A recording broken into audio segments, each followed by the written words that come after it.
Kota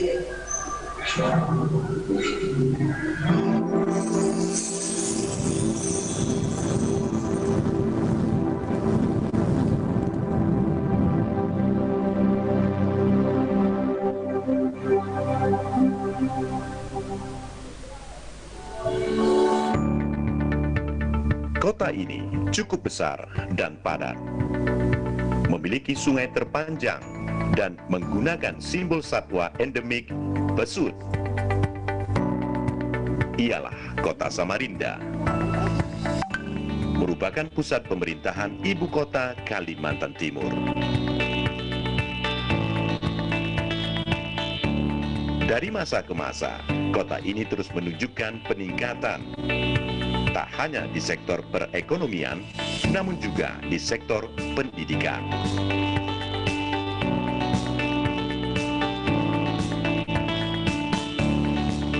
Institut Agama Islam Negeri Samarinda merupakan pendidikan tinggi pertama yang mengedepankan pengetahuan agama Islam.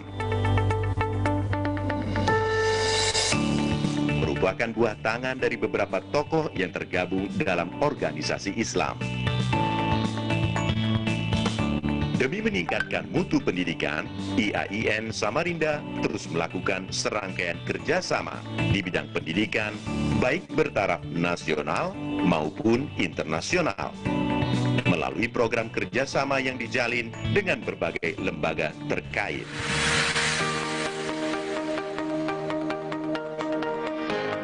Sejak berdiri, sampai sekarang Institut Agama Islam Negeri IAIN Samarinda telah mengalami 9 kali periode kepemimpinan.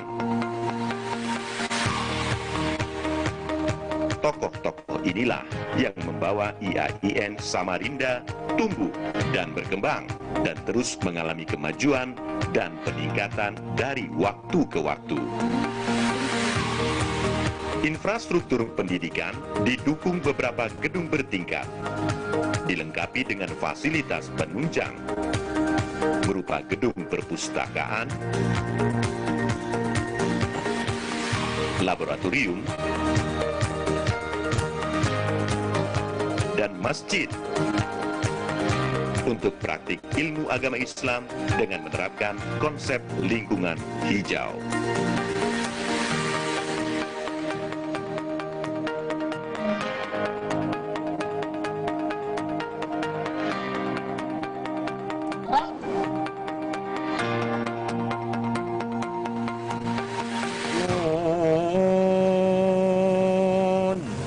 والقلم وما يسطرون ما أنت بنعمة ربك بمجنون. Tidak hanya pada tumbuh kembang fasilitas, namun juga pengembangan pada fakultas dan jurusan seperti Fakultas Tarbiyah dan Ilmu Keguruan,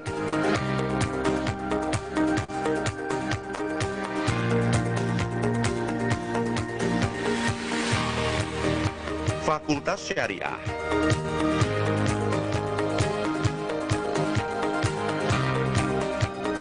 Fakultas Ekonomi dan Bisnis Islam,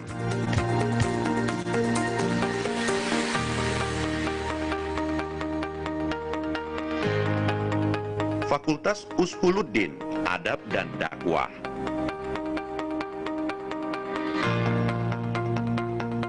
Program Pasca Sarjana atau Magister,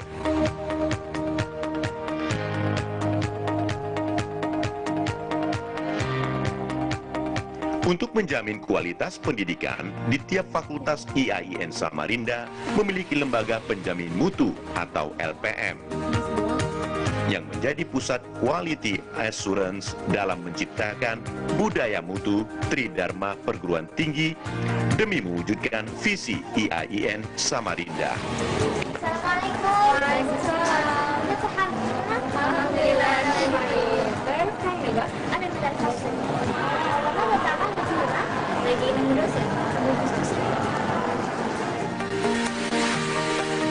Sebagai perguruan tinggi keagamaan Islam negeri di Kalimantan Timur, IAIN Samarinda selalu mengedepankan pendalaman ilmu agama Islam, namun tidak mengesampingkan ilmu pengetahuan, penguasaan bahasa Arab dan bahasa Inggris dengan bimbingan dosen yang berpengalaman di taraf nasional maupun internasional agar mereka nantinya mampu meraih prestasi yang membanggakan.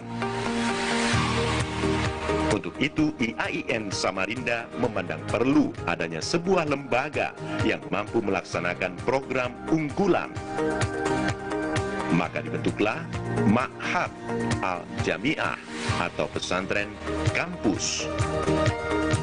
Dengan diikuti seluruh mahasiswa baru IAIN Samarinda dalam kurun waktu 1 tahun.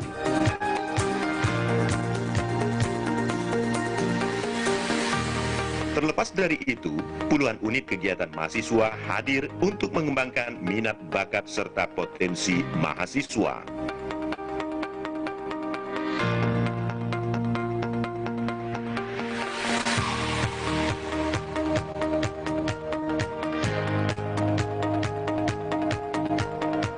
This event will be our last big event because the next generation. Sebagai cikal bakal ibu kota negara yang baru, IAIN akan berevolusi menjadi Universitas Islam Negeri dengan meningkatkan fasilitas yang dimiliki, tenaga pengajar, hingga terus mencetak prestasi.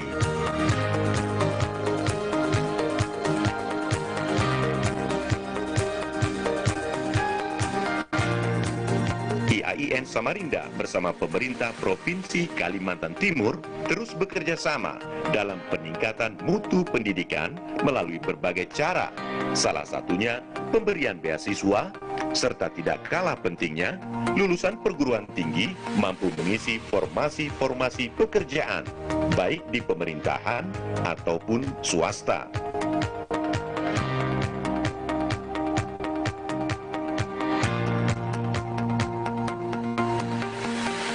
Spiritualitas, intelektualitas, profesionalitas, IAIN lebih baik, IAIN.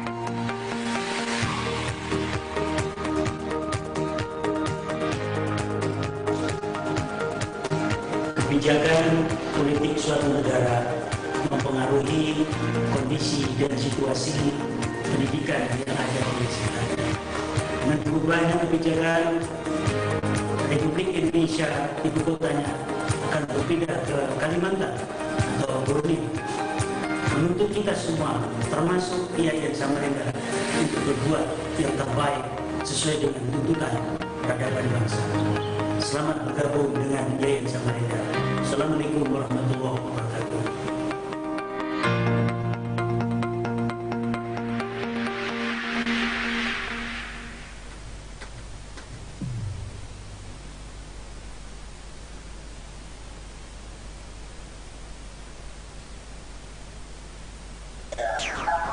Bismillahirrahmanirrahim. Assalamualaikum warahmatullahi wabarakatuh. Hello everybody. Good afternoon from Indonesia. Good morning and good evening to all speaker and participants from other part of the world. Welcome to today's session as a part of Virtual International Conference 2020 conducted by State Islamic Institute of Samarinda, Indonesia. Well, ladies and gentlemen, I'm Jini Irawati as your co-moderator today. With a pleasure, I'd like to tell you about the conference. The conference attended by about 1,500 participants from 25 countries in the world. And we also support by Zoom meeting and also YouTube channel.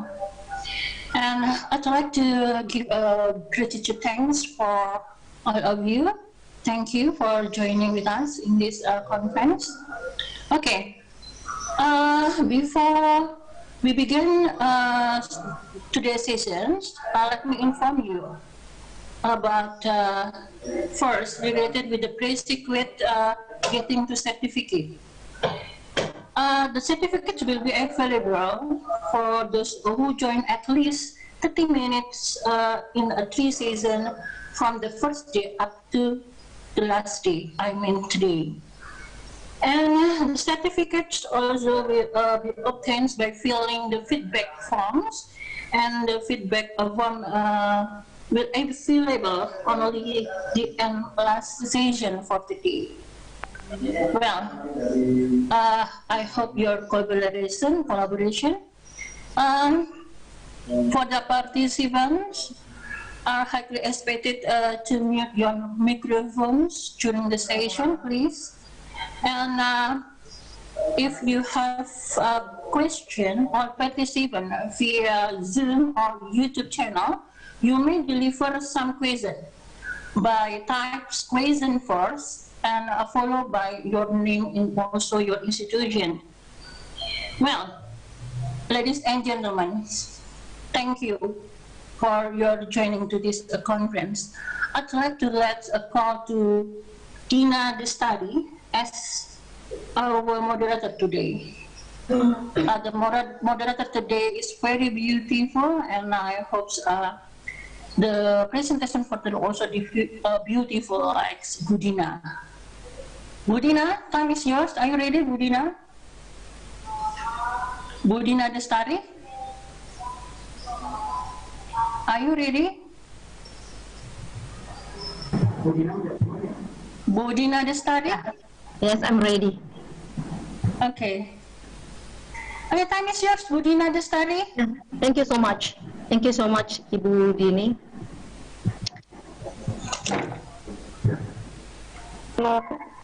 Okay, Auzubillahi minasyaitonirrajim. Bismillahirrahmanirrahim.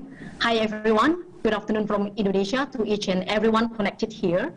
It's my privilege to extend warm welcome to all online participants, our distinguished speakers, and greeting to entire committee of this virtual international conference. Today is the last sessions of this event, so I wish if you missed the first or maybe the second day, you'd be seeing them, or you'd be seeing them all into our YouTube channels at IAIN Samarinda. Well, ladies and gentlemen, I'm Dina Destari Imanuddin, will be the moderator for the third day or the last day, and we'll have about 5 speakers from Qatar, Egypt, and of course Indonesia. We have more than 1,400 registered participants from across the globe. Ladies and gentlemen, we know that this pandemic COVID-19 has significant effect, particularly in the education sector. So over the lockdown, things we learn a lot, and I believe that some difficulties we face, not only in Indonesia, but also everywhere. Lockdown was, for me, lockdown was an unprecedented period for people in Indonesia and of course across the world. So these last sessions also has a beautiful knowledge and sharing from the speakers. So ladies and gentlemen, without any further delay, I welcome speaker of this moment, Mr. Mohammed Galal Muhammad. He is Qatar Ministry of Education and Higher Education from Qatar. Excuse me, are you here with us, Mr. Muhammad Galal Muhammad? Assalamu alaikum. Yeah, I am here with you. Oh, Waalaikumsalam warahmatullahi wabarakatuh. How's life today, Mr.? Yeah, it's great. It's morning now in Qatar. Yeah, and also today is Friday there? Yeah, today is Friday, and we will have schools on Friday and Saturday here in Qatar. Yeah, salam Jumat Mubarak. Now, sir, I would like to let all participants about you briefly. Ladies and gentlemen, Mr. Mohammed Galal Muhammad from Qatar Ministry of Education and Higher Education. He is the EFL teacher. He has TEFL high studies researchers also. Has a lot of brilliant qualifications like MIE expert and master trainer and Minecraft global mentor, also Microsoft Service Adoption Specialist, Global Teachers Awards winner 2019 by AKS.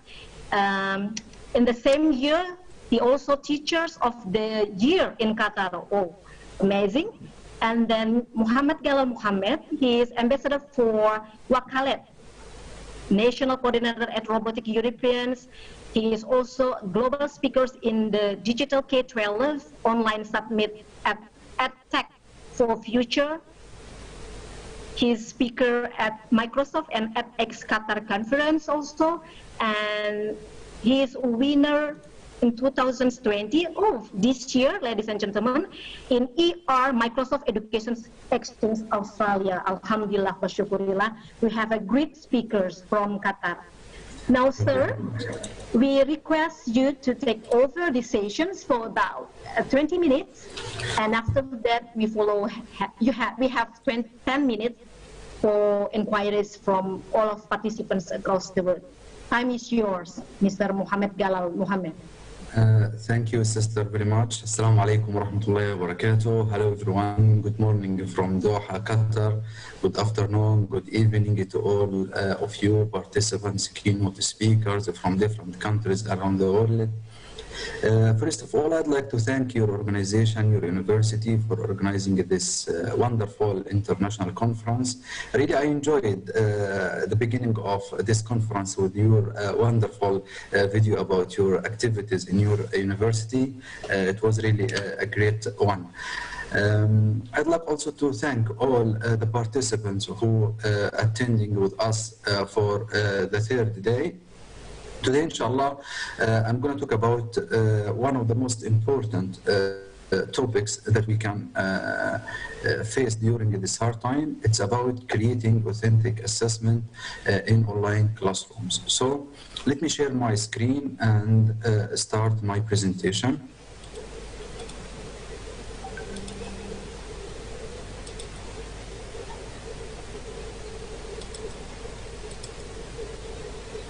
Okay, ladies and gentlemen, my name is Muhammad Galal. Actually, I'm from Egypt, Ministry of Education, and I work and I live and work in Qatar as a teacher of English language, Ministry of Education and Higher Education in Qatar. I am also an IE expert, master trainer, Minecraft global mentor, teacher of the year in Qatar, and recently I have been selected for Microsoft Education Exchange in Australia. Thanks a lot for having me as a keynote speaker. Today, inshallah, I'm going to talk about creating authentic assessment in the online classroom. Well, today we have just 4 main points I'm going to talk about. The first one, classroom assessment. What do we mean by classroom assessment? Then we will move to types of classroom assessment. Thirdly, we have characteristics of creating authentic assessment. Last but not least, we are moving to tips for evaluating students learning online through maybe remote learning, blended learning, or any type of learning that you work based on it during this time. Well, the first one, what do we mean by classroom assessment? What does it mean? Well, classroom assessment, it's like a semantic approach to formative evaluation that's used by teachers to determine how much and how well students are learning. Well, let me say that it's like the process of assessment is not a goal itself. We are not going to use for classroom assessment for the process itself, but it's just like a process to make sure that everything is going well and my students are learning. And of course, this helps me and teachers to improve the quality of education in the classroom. Assessment can be used to inform and guide teaching and learning. It's very important at this point. I think it's one of the most important for classroom assessment. It also helps teachers and the students to set learning goals. Thirdly, it can be used to assign report card grades. And last but not least, one of the most important of classroom assessment is to provide ways to motivate our students during teaching learning process.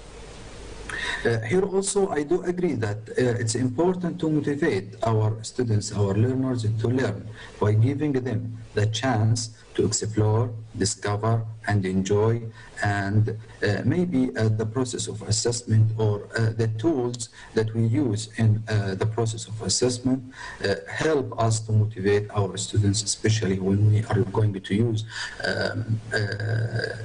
technology in the process of assessment. Well, actually we have different ways and techniques that can be used in classroom assessment. We have an open-ended questions that get them writing or talking about specific topic, and they can we here advise teachers to avoid using yes/no questions because it's not required. We ask them to write, to talk in general, and open questions to give them the chance to use the language and start talking. Another one is to ask our students to reflect or summarize by asking them to reflect on the lesson or to write something like summary or something like that, keynotes about the lesson. Actually, we have more and more different ways and techniques that can be used in our classrooms. Here we have inspiring statement about the process of assessment, which shows or explains that the relationship between the assessment and students.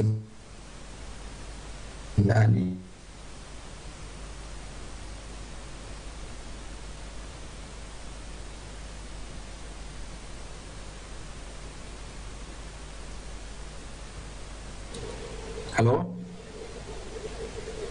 Hello? Yeah. Excuse me, I have lost my presentation. Just 1 minute, please. Okay, it's okay. Okay. Is it clear right now? Yes, sir. It's not clear.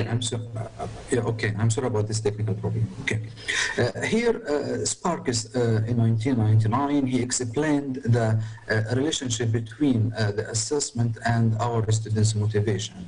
As we all know that our students, when they are motivated to in teaching learning process, they will gain information more than in the other traditional ways. So he explained that in the past we used to build assessment systems to just for punishment, for rewards for our students. But while that can work sometimes, but it causes a lot of problems to our students. And if that goes on long enough, they lose confidence and stop trying to learn more and more.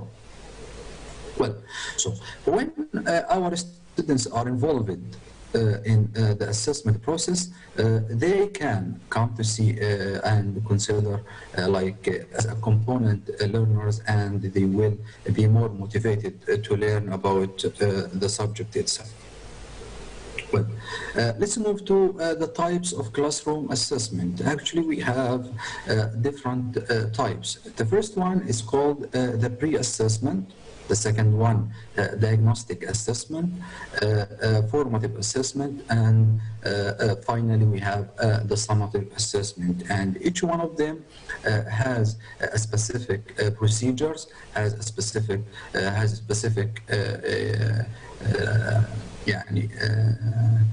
purpose or reasons.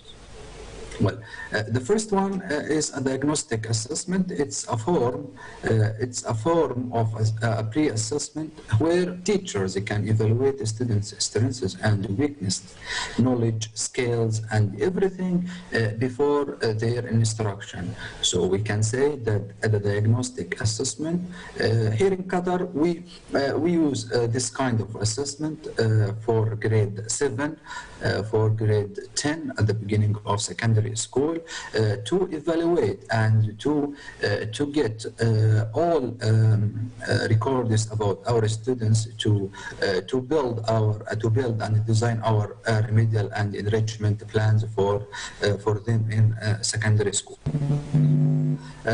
The second one is a pre-assessment. It's a test that can be taken by students before a new unit or a new module of learning to find out what the students need more instruction on and what they may already know. So a pre-assessment is just a way to save teachers time within the classroom when teaching new material. Thirdly, we have a formative assessment, and this kind of learning, it's like a continuous way to check and to know the balance in the teaching learning process itself. This one aims firstly to measure the appropriateness of the strategies used by teacher to achieve the teaching goals. So the teacher here is going to check if the methods of teaching and the strategies are suitable and they fit the student's need, and also help him to achieve the teaching goals. Finally, we have the summative assessment, and this one occurs at the end of students' learning of a specific topic or a specific unit, and usually set at the end of class session or after completion of teaching a specific topic. Well, as we know that the most two types we use in teaching learning process during our school day, we have formative assessment and summative assessment. Formative assessment, it's like assessment for learning, while summative assessment is just like for of learning. So here we assess for learning, and on the other side it's assessment of learning itself. The first one is informal and implemented during the session, and the last one is formal. This one, learning process and the summative assessment is learning outcomes. Well, during this hard time, we cannot neglect the importance of assessment process. We can find that most of teachers and educators will have heard of assessment for learning, but they may be uncertain about what is involved, the behind it, and how best to implement it during the teaching learning process. Well, the term assessment for learning signals the use of assessment to directly encourage learning. So here we use a process of assessment just for learning, to improve learning, to help our students and motivate them to learning. This reflects the emphasis in assessment for learning on both teachers and students understanding what is being learned and why, which is also a central part of any exam preparation. Well, and in order to provide effective feedback for your students, you have to consider the following, or these, let me say, these instructions. The first one, diagnostics. You have, it's about finding out where learners are in their learning intonations, making clear what is being learned and why, and finally we have success criteria, clarifying what performance will look like as a result of this learning. Well, here we have some notes or some differences between summative assessment and the formative assessment. Well, let's move to the characteristics of authentic assessment. Firstly, you have this kind of assessment while you are designing or creating your authentic assessment. It should require students to develop responses rather than selecting from يعني optional options or something in general. Also elicits higher order thinking in addition to basic skills. Directly evaluate holistic projects. Uses a sample of a student's work. It should also include clear criteria made known to our students. Relate more closely to classroom learning. And finally, teaches students to evaluate their own work. Before we move to the tips of creating authentic assessment in the online classroom, as we all know that with the beginning of last March, okay, all of us, we were surprised with the spread of COVID-19 in many countries, and the majority of cases were between adults. But all, however, all doctors and medicine tell us that it's just in adults, but most of countries saw that the best solution to save our students is to move to online learning or remote learning and to close all schools. With this closure, in more than 161 countries around the world, we can find that more 1.6 billion of students have become away from their school.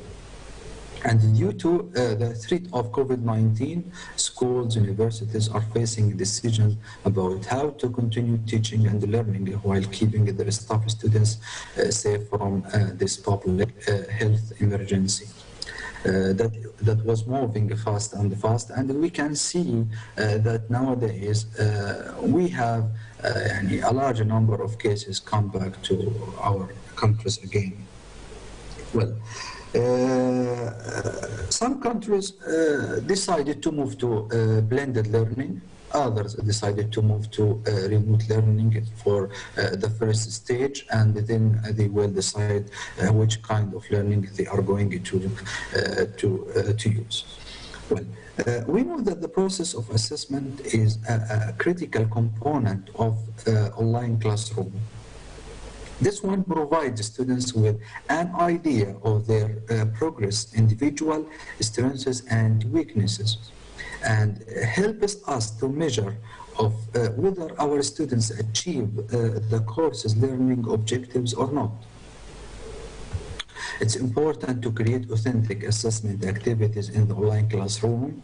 As always, it's critical for your courses to start with a set of clearly defined learning outcomes. This one will help you more in achieving your goals through remote learning or online learning.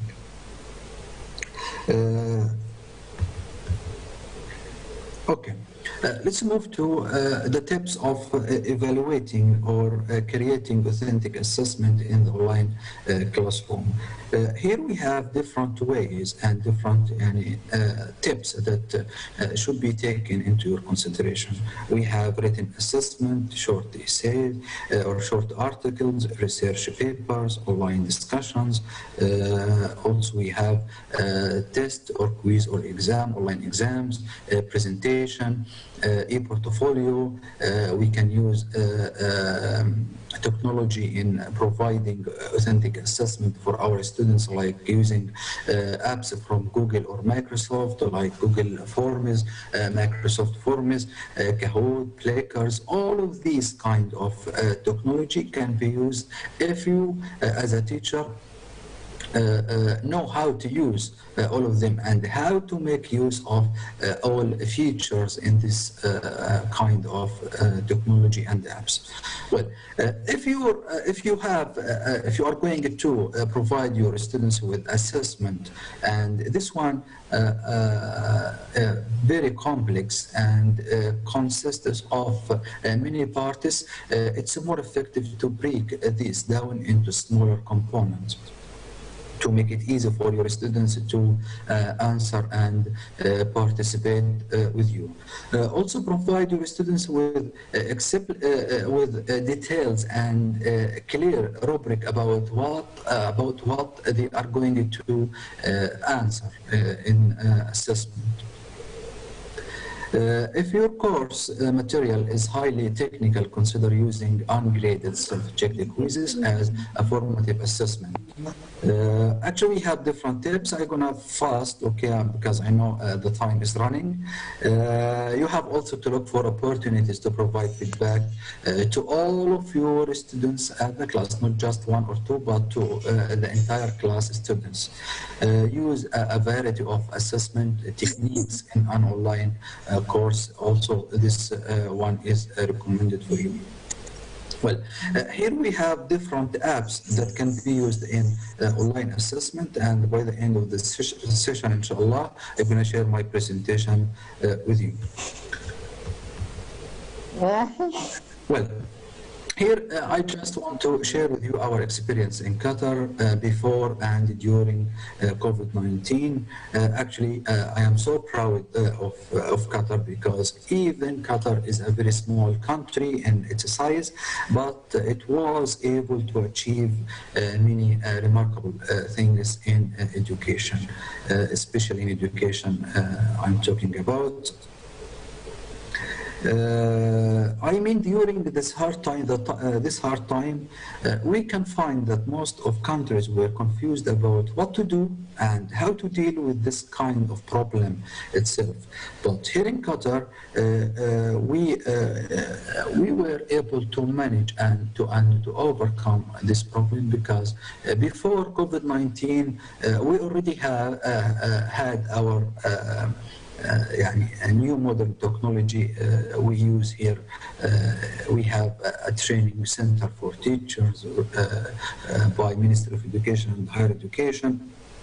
And with the beginning of this pandemic of COVID-19, Qatar Ministry of Education launched a new online learning platform, this one called Mazid. This platform offers digital and interactive resources prepared by a qualified team of teachers, early education mentors, and specialists in education. Students can find many resources on this platform, including interactive books, text boxes in PDF, videos, and other digital learning materials that can help them to enrich their education and learning experiences. Well, during this hard time also, and we were able to achieve and to overcome this problem through different ways. We have YouTube channels for all stages. We have 19 YouTube educational channels. We have a lot of views, also Microsoft Teams. We use the Microsoft Teams every day for providing online classes, sessions, and discussions. Also, we have daily assessment, weekly assessment. Not only that, but also we have used TV as a platform for our students, especially in the early stages, grade 1, grade 2, grade 3, something like that, who are not able to use technology or to deal with applications like Microsoft Teams or Microsoft Forms. We have used TV as a platform. Well, here we have some screenshots from Microsoft Teams and how we supported our students during COVID-19. We started with motivating them to participate by providing distance learning help and also instructions, motivation words to motivate them. Every day we have a discussion about the lesson. we encourage them. We provide some questions to ask them to participate during this session. We provide them with a video about the lesson, and by the end of the session, they have a daily assessment, and by the end of the week, they have a weekly assessment.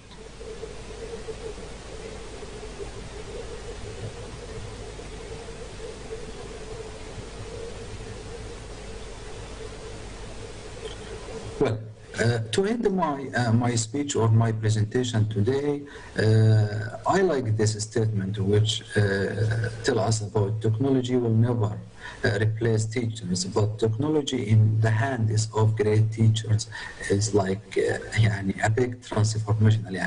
It will be wow, it will be very important, and it will make a great progress in education if great teachers use a new modern technology, and not only they use, but they know how to use it in effective way.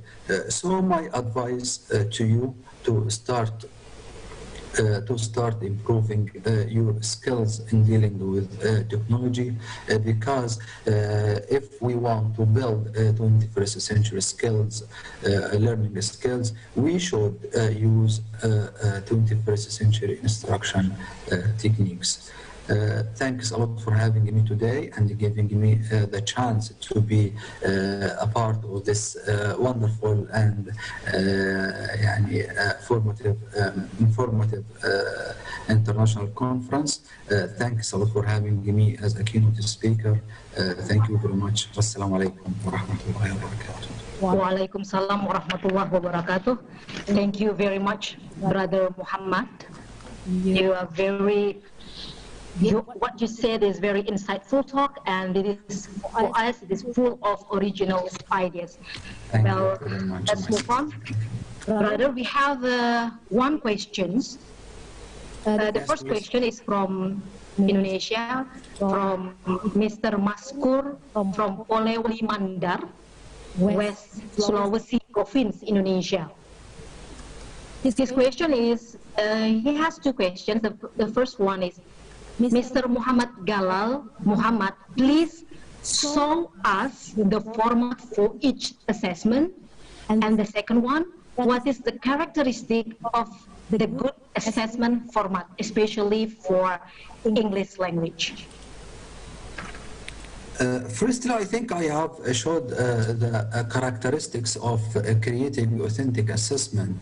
I talk about it and how we can create authentic assessment. Just 1 minute, please. Let me share it again with you. This one.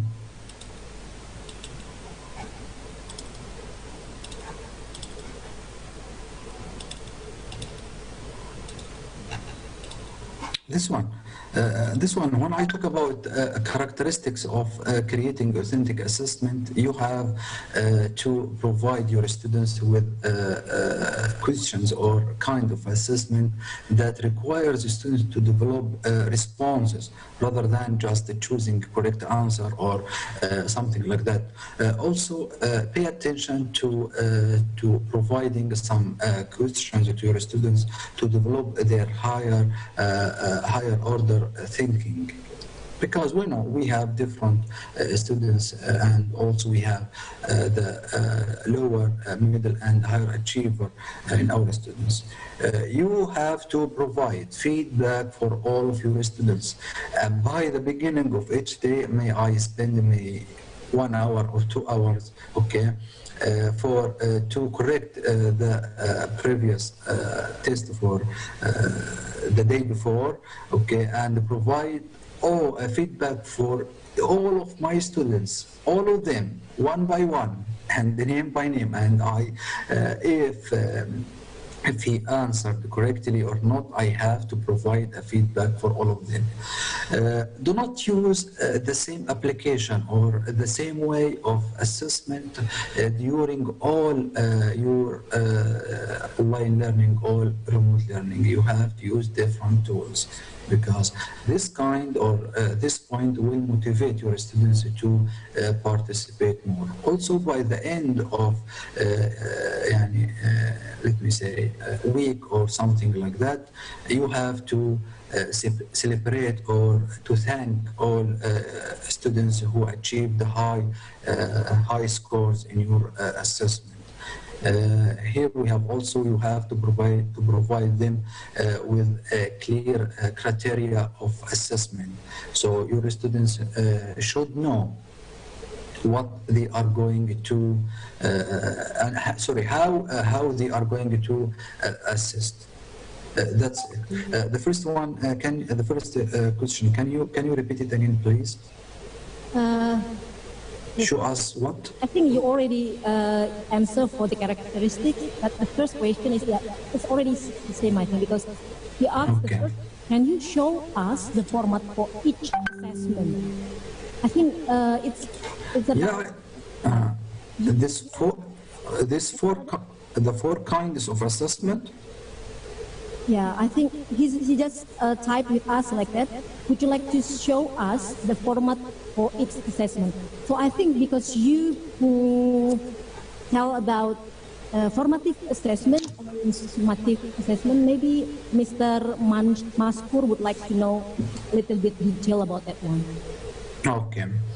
We said that diagnostic assessment, it's a kind of assessment, and I have just mentioned that we usually do this kind of assessment for grade 7, because it's the beginning of previous school, grade 10, to evaluate, to get or to know strengths and weaknesses before we start teaching them for secondary stage. So here we get knowledge, we know knowledge, information, skills they already have before we start a new stage. The pre-assessment maybe before we start a unit, okay, to make sure that the previous unit is okay, and we also to know if our students have information about what we are going to teach, because this point will save our time. If we are going to provide them with more information about a specific topic, but if we know that they already have, we can move on. This the second one. About formative assessment, this kind of assessment should be by the end of every objective in the session. So I have to discuss the objective with my students, then we will move to explanation and activities through before, while, and post. And by the end of every objective, okay, you have to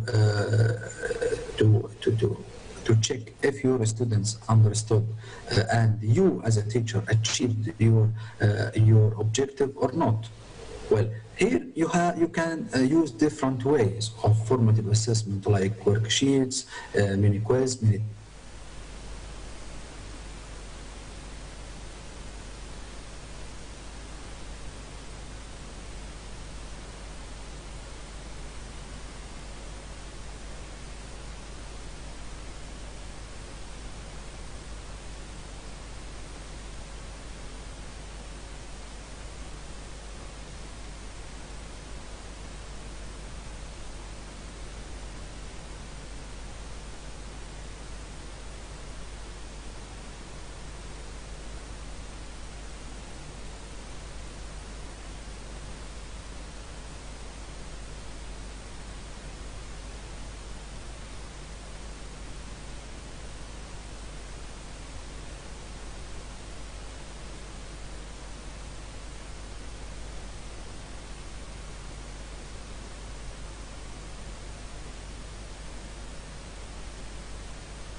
different ways that we use summative assessment, and inshallah I'm going to share with you and the same Dr. Mu'mina, Dr. Andy,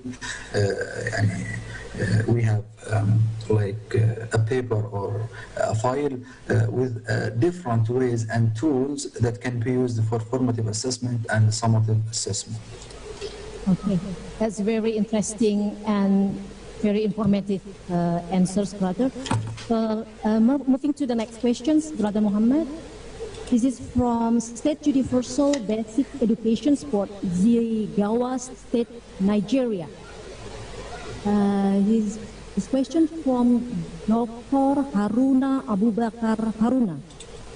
He said that as education officer, under the Ministry of Education rules and regulations for educational policy in the state of Qatar, which role, I think from Nigeria, which role should I play to normalize schools' curriculum and the students to adapt with online teachings?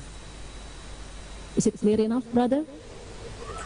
Yeah, actually this is a good question, but we know that sometimes or in different countries, Ministry of Education or Higher Education, they provide clear instructions about how they use online learning or remote learning, because countries or Ministry of Education they have their own policy according to the country itself, according to the situation in the country, and according to students, teachers. There are a lot of things they take into consideration while they are preparing the policy. So for here in Qatar, the last year we teach through remote learning, because the situation of COVID-19, the number of cases, we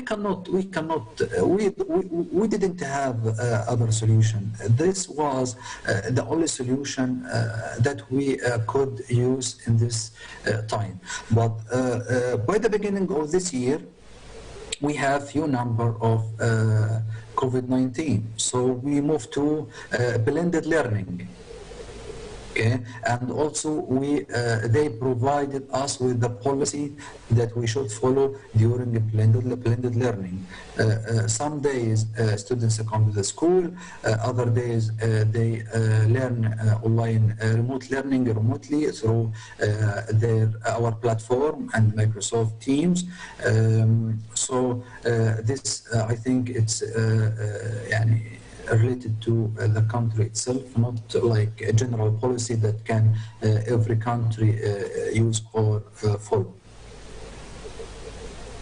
That's right. I agree with you absolutely, because as a teachers we know that theory is great, but when we try to implementing it, it requires a lot of policies, sure, of legislation. Not only that, but also about the technology the country has. Yes. The tools the Ministry of Education has. Also, if your teachers can deal with technology or not. Yeah. That's another problem. Also, your students. Yeah, if you give them tablets, for example, yeah, are they able to use it or not? Yes, right. Yeah, it's another challenge. Yeah, it's a very concern for people, for every teachers, I think, especially for teachers from rudimentary facilities. This is the last questions, Brother Mohammed. The question is from Fatih, and then the question is, one of the formative assessment is to measure whether it is appropriateness or not. So what kind of the best strategies that teachers can use from which is he came from a rudimentary facilities? Well, from my point of view, I can say that there is no something called the best strategy or the best strategies. This is the best method of teaching. Nothing called that, because I know my students, I know my subject. I know the topic that I am going to teach my students today or tomorrow or after tomorrow. So I have to choose the strategy that I know, and I can, let me say that I can use with my students, that I can do it well with my students from A to Z, from the beginning to the end of my my session with my students, and also the strategy that helps me to achieve my goal. Sometimes I can find some teachers asking me about, well, yesterday I attended a webinar about something, blah, blah, blah, blah, a new strategy called, well, I'm gonna try it with my students tomorrow at my school. This is a big problem, because you have to consider how this strategy will help you or not. Actually, we have a lot of strategies. We have a lot of tools that can be used in the classroom. I cannot use anyone and say that is the best one. Sometimes, when, for example, last year I taught technology stream and arts stream. They are completely different, but they are taught the same subject, the same topic. But here I have a preparation for technology stream students, and the same topic I have another preparation for arts stream students. The same subject, the same level, they are the same subject, same level, the same topic, but different strategies, you know, and different tools. I know that the technology stream, they may be higher achiever, and this one needs high level of teaching, or they will understand the subject easily, so I have to support them and provide them with a higher level of teaching. But on the other side, we can find some students at the same stage, the same age, the same level, the same subject. I cannot use the same strategy with them because they are completely different. So the teacher should choose the strategy that helps him to achieve the goals with his students.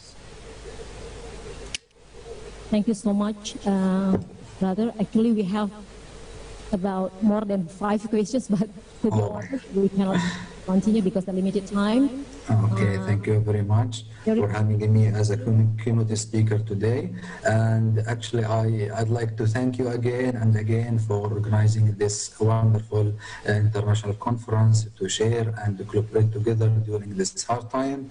It was a great honor to me to be here with you today. Thank you very much. Oh, yes. Thank you so much. We believe your insightful talk, your experiment, and then also your experience is very informative and interesting knowledge for us.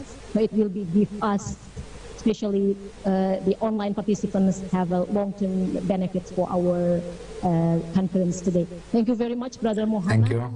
Thank you. Kindly please send your PowerPoint to our committee. Inshallah. Salam Jumat Mubarak and Assalamualaikum warahmatullahi wabarakatuh. Brother Muhammad. Waalaikumsalam warahmatullahi. Okay. Thank you, committees. And now we would like to continue to the next participants from Egypt. The next presenter, Dr. Mohammed Samarinda, Master of Education from Damietta University.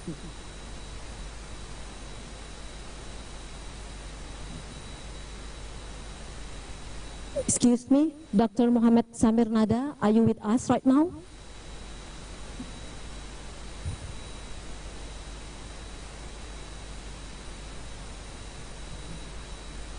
Assalamualaikum warahmatullah. Can you hear me now? Waalaikumsalam warahmatullahi wabarakatuh. Dr. Mohammed Samarinda. How's life today, Dr. Mohammed Nada? Yes, good morning from Egypt, Damietta. Excuse me, Dr. Mohammed, we cannot hear you properly. Can you hear me? Yes, right now it's quite good. Okay. In Egypt this morning, is that right, Dr. Muhammad Samir Nada? Yes, morning. Very morning, Yes. and we are in afternoon here, Doctor. Excuse me, I take your time for a while, Dr. Muhammad Samir Nada. Ladies and gentlemen, online participants, I would like to read briefly about Muhammad Samir Nada biography. Actually, he has a beautiful and many experience and expertise, but I would like to read some of them, like Dr. Muhammad Samir Nada. He's from Egypt. He is CAO of FLAPB for 3 years. It means that where we have provided some education programs and apps, and we create the first virtual labs platform for school students. It's named FLABY platform, VLABY. Then he also working as educational programmer and developer of virtual lab and interactive simulation program for 3 years. He is computer lecturers for part-time at the Higher Institute of Computer and Business Administrations in Jarga. Part-time also computer lecturer at Raya Higher Institute for Foreign Trade and Business Administrations, as well as part-time at Higher Institute of Hotel and Tourism Studies. And then this is very informative also. He also designed and developed some education programs and applications. The most wonderful also with Dr. Muhammad Samir Nada also have an experience as he's winning the LSCO Mobile Apps Award in Tunisia 2017, winning the LSCO Mobile Apps Award in Science also at the level of Egypt, the first one at the level of Arab words, the second one is Egypt, in Tunisia also 2017. Very wonderful experience, brother. And then he has an experience in educations in Africa Expo 2019 organized by the African Union and the government of Botswana. He also honoring the governor of Damietta to win the LSO Mobile Apps Awards, and honoring the president of Damietta University to win the LSO Mobile Apps Award. Then I think I should read it because it is very useful for us.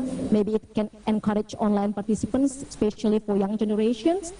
Participants in Global Forum for Higher Education and Scientific Research by invitation from the Presidency of the Arab Republic of Egypt in 2019.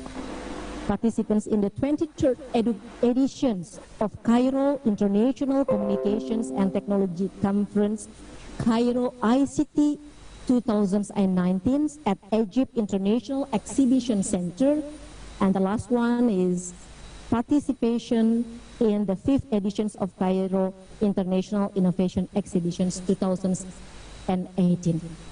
That's all. This very wonderful Dr. Muhammad Samir Nada from Egypt. Now, this is your time. Without any further, I welcome a speaker for your time, brother. It's about 20 minutes. After that, we follow around 10 minutes for question and answer. Time is yours, brother Muhammad.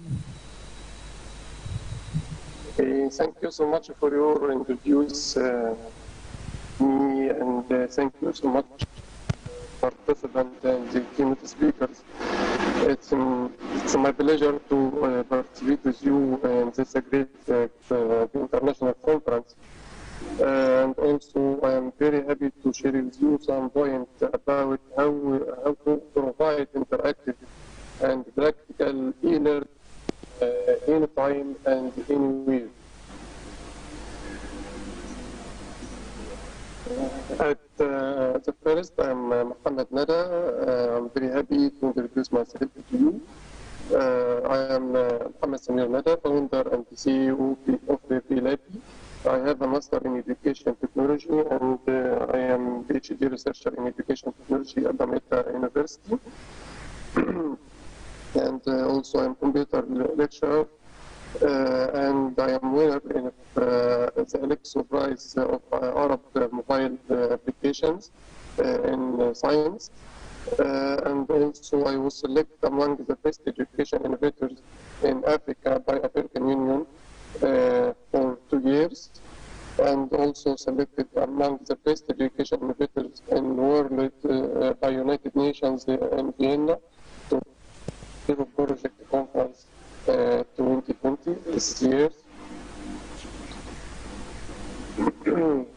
Now I would like to discuss with you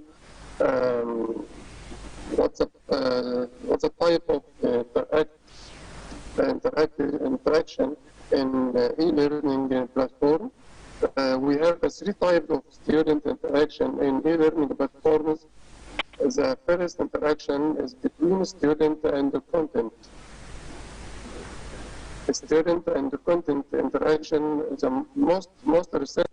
This type is the most important form in interaction in e-learning.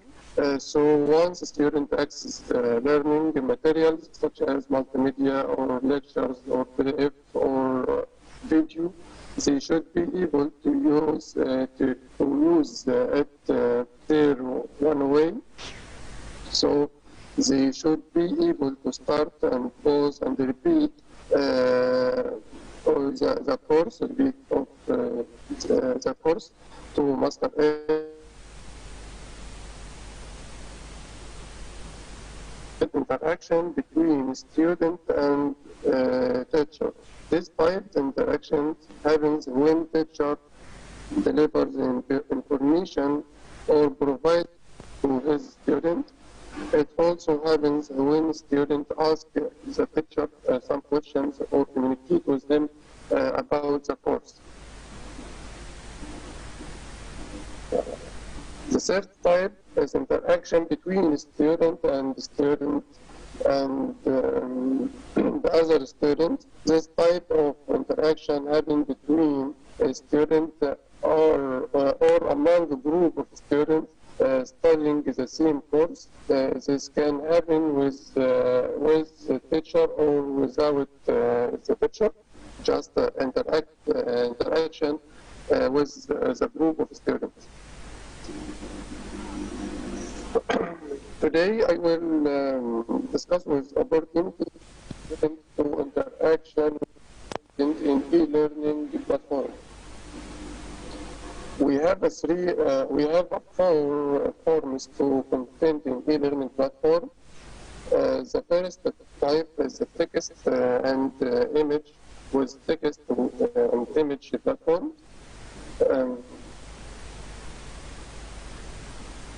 This type doesn't allow students to interact with the content, so this type is just text and image, not interactive, not there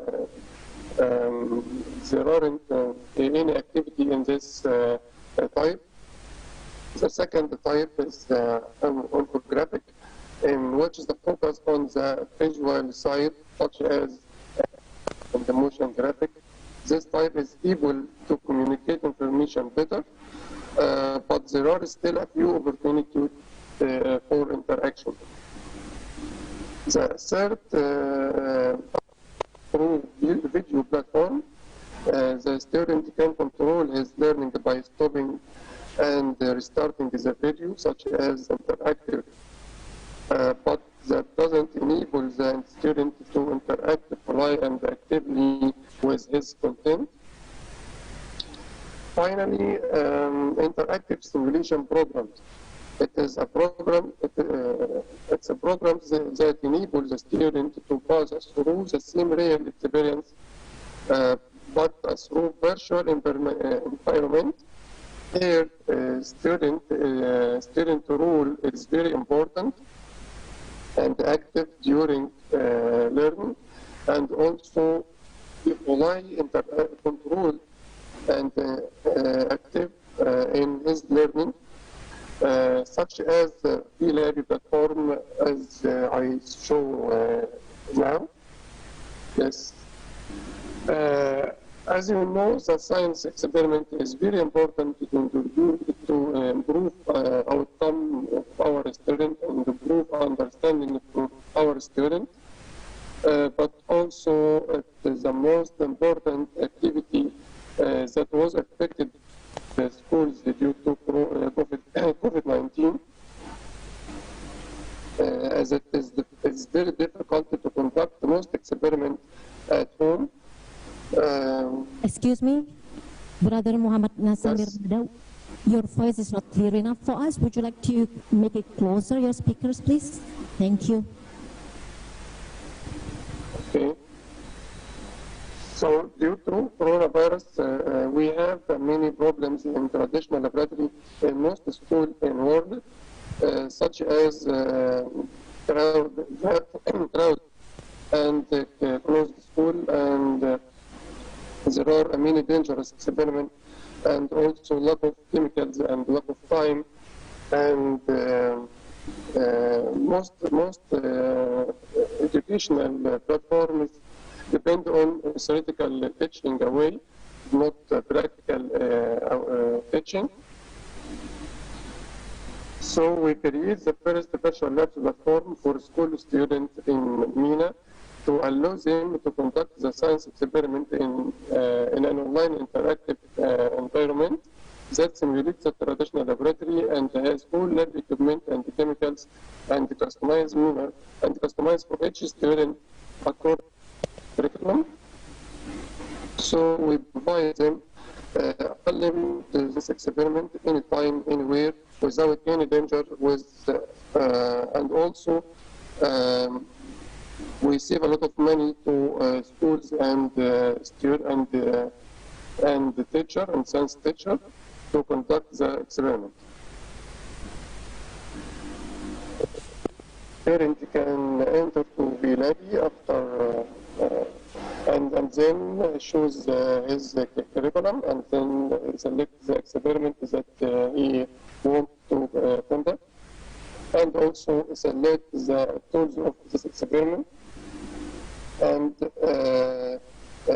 conduct all steps of this experiment in virtual table of VLABI, and learn all information about this experiment in through a blackboard, and also he can repeat all steps anytime and anywhere.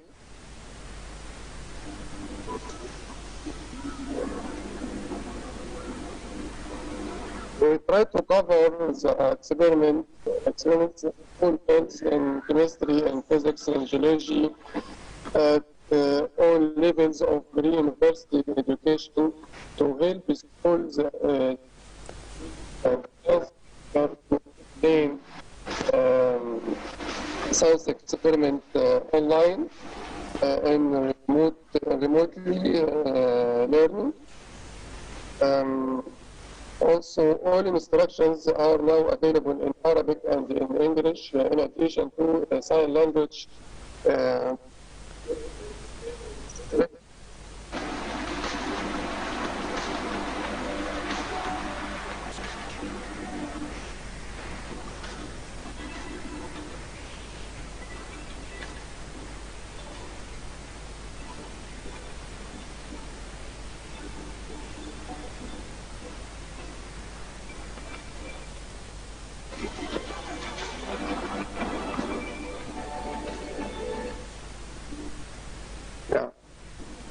So we try to provide online learning, more advantages and more features in online learning, such as solve a lot of problems in traditional science laboratory, and also cover experiment in school, and protecting the student from the danger of of science lab, and help the teacher to explain his experiment online without any material, without any cost. But it's not only we provide virtual lab, but also we have stations value in our platform to be ready for the new study year with the best technology available in education. Where the first value is use gamification in virtual labs. So we will be the first gamified virtual labs platform in the world. By that we mean use tools and the concept of games in education, so that the student feels all time that he is in gaming, not in serious learning. We developed now our platform to add the gamification system in virtual labs.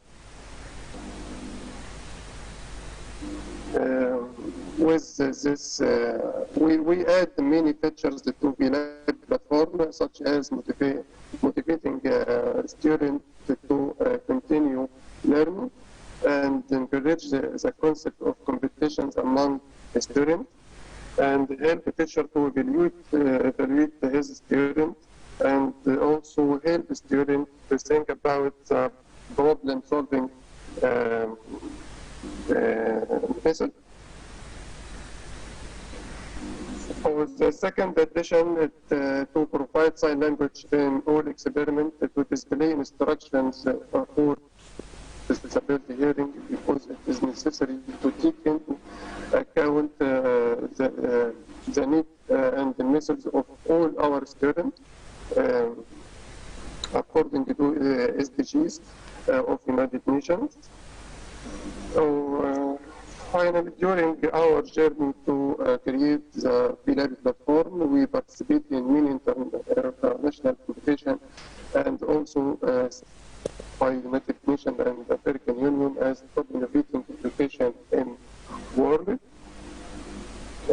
We also won in some local and international competitions, such as Adventures competition and Islamic Development Bank competitions.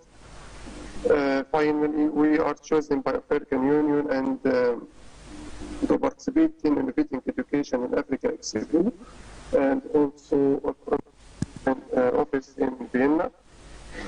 Now I will take you in a quick navigation to conduct an experiment platform. Okay. Yes, this is our platform. We have one surprise. Finally we have add Indonesian language in our platform, and other 5 languages in Germany and French and English, the Arabic language. This is our platform. Students can be navigate all experiments from here. Can be select the curriculum according to his country, according to his level from here, and select his level and select his semester, and also select his subject, and then choose the experiment like this. Yeah. Let me yes. From here, a student can be select all tools of this experiment. from table from laboratory of Bilabi.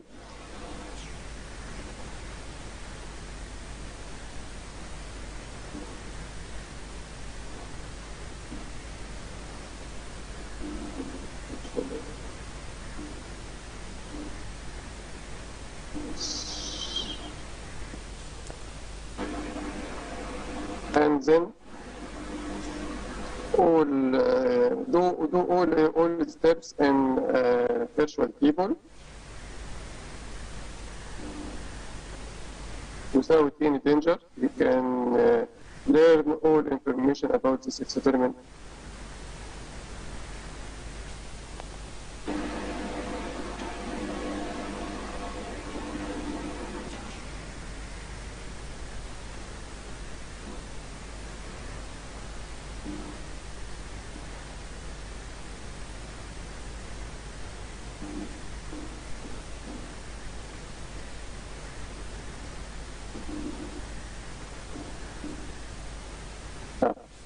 This is one experiment in chemistry, and also we covered some experiment in physics, like this experiment.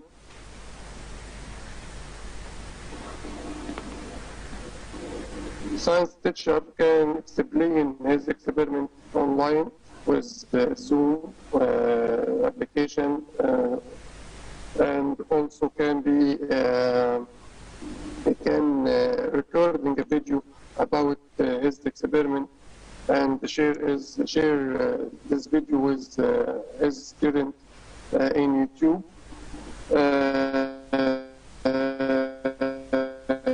Explain direct with his student. Also, yeah. And also we have a blog, our blog to include a lot of information about different topic in science. Finally, we try to be a part and solving in learning platforms to face problems of COVID-19 and problems to close a lot of schools, and also we improve experience of online education and the remote education to provide our students the better innovating education in education technology. And finally, I'm very happy to participate with you today, and thank you so much to this opportunity to display our platform to you. And I am ready to take your question about VLab platform. Thank you so much to you, and I hope to join our platform and enjoy with this type of learning. Thank you so much. Thank you so much, Brother Muhammad Samir Nada. It's very beautiful because based on your experience, and I believe it is very useful for us, especially for online participants. Brother Muhammad, we have some inquiries from across the world. The first question is from Aya, from Yemen. She asks about very nice applications, Mr. Muhammad Nada. You are very wonderful. You have a wonderful experience. Please, is this also accommodate to the students' different culture? And do you think is there any cultural bias? Thanks for your brother. Yeah. Yes, this type is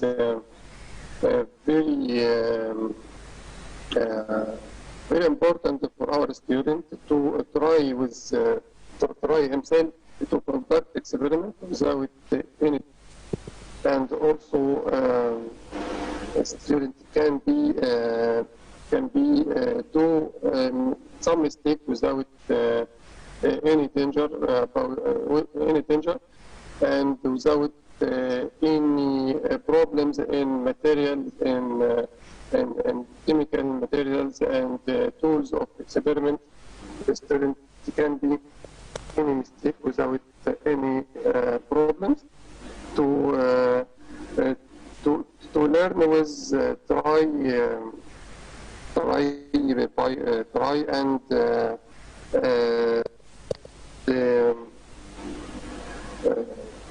and I can see with no feel or danger in this learning.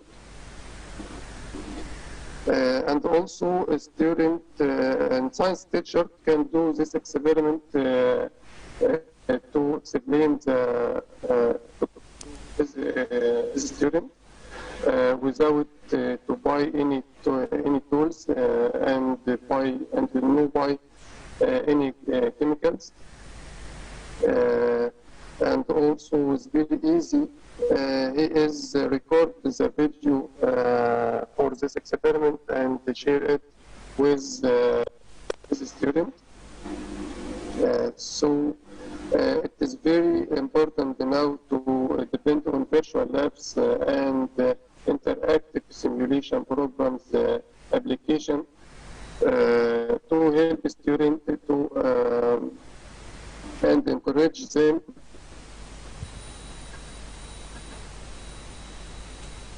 learning, not only to hear video, to read articles in theoretical platform.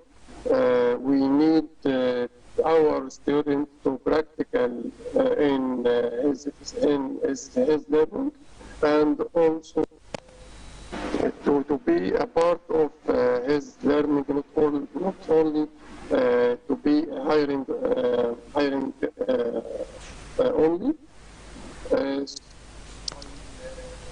I see it's very important to depend on interactive simulation programs in this period in COVID-19 and also after the COVID-19. Thank you for the answers, brother. And then the next question, Brother Muhammad. This is from India, from in one of the institutions in India, Sri Mata Vaishno Devi University, SMVDU. Comes from Harvanshi Verma. Harvanshi Verma said, "Good afternoon, sir. Sir, I want to ask you that the science students who want to try experiments related to any of their subject, who will they do it and learn it in the pandemics as if can be very dangerous for a student to do it without any concerns teacher or mentor? Do you have any ideas for that?" Time is yours, brother. Yes, please, again, can you repeat the last part of this question? He would like to asking you about that science students who want to try experiments like this, because this is online. This is an online, so do you think it will be dangerous because they are maybe not enough mature, because still need guidance for that, need assistance? What do you think about that? Yes, through COVID-19, COVID-19 due to close most school in a lot of world and a lot of country on the world. Virtual labs is very important to this. It is only solved to conducts online experiment through a virtual lab, online or offline. But after COVID-19, we also need to conduct our experiment in virtual labs due to many features in virtual labs due to such as a few costs of set up and to use the virtual labs against to traditional laboratory due to traditional science traditional laboratory has a lot of it is very expensive and also we have many problems in our traditional laboratory due to lack of chemicals and lack of equipment and the lack of time to conduct experiment. So overcrowding the laboratory with students and all time student our student cannot conduct experiment with himself. Also, the science teacher explains the experiment in Blackboard in international laboratory also, or conduct science experiment one time to show it to his student, but our student cannot conduct the experiment himself.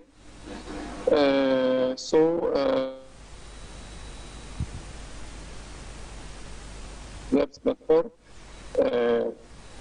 helps our student to conduct experiment with himself. It is very important to learning our student and control his with him interactive learning. So I see virtual labs is very important in COVID-19 and also after COVID-19 to e-learning platform in gamification system will be improve our value to provide interactive e-learning platform. Okay, thank you very much, brothers. As a teachers, I also know that as a teachers, we try very hard. We have a lot of endeavors to maintain our students and keep spirits always be happy to study and learning, even if it is at home. So we just try our best to organize the systems of our core subjects. But yes, I think the most important is also guidance from the parents at home, collaborations and participations, kindly work together hand in hand with the teachers also. Thank you very much, brother. And then I think this is the last questions. This is from Afa from KL, Kuala Lumpur. Dr. Muhammad Samarinda, please help us. What would happen? Do you think that this will be happen for us in a remote area to apply this platform? Is there any comments, Brother Muhammad Samarinda from KL? This question is from KL, Malaysia. Yeah. In our platform, we try to cover most curriculum, a lot of curriculum in around the world in different countries. What I would like to see is science experiment in the same and can repeat one science experiment in a lot of curriculum in Egypt, in other different, in Indonesia. So we have a same science experiment in different fields. The science experiment can do it in general science in Egypt. You can do it in general science in Indonesia, and also in physics. It's same in your curriculum. In our platform, we try to analyze our science experiment in leave it in every different country.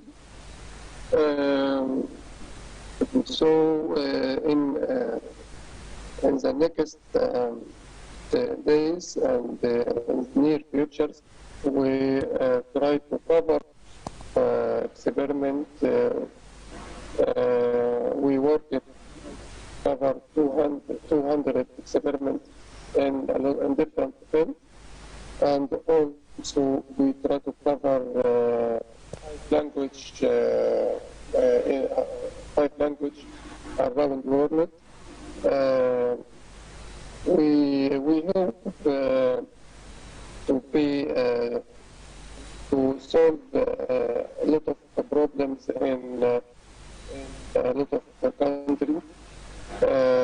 So I hope to help you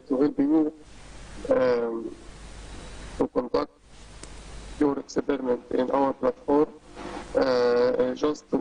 You can search about your experiment in our platform, and also you can tell us to way in our platform or social media, and we work to stimulate this experiment in a few days.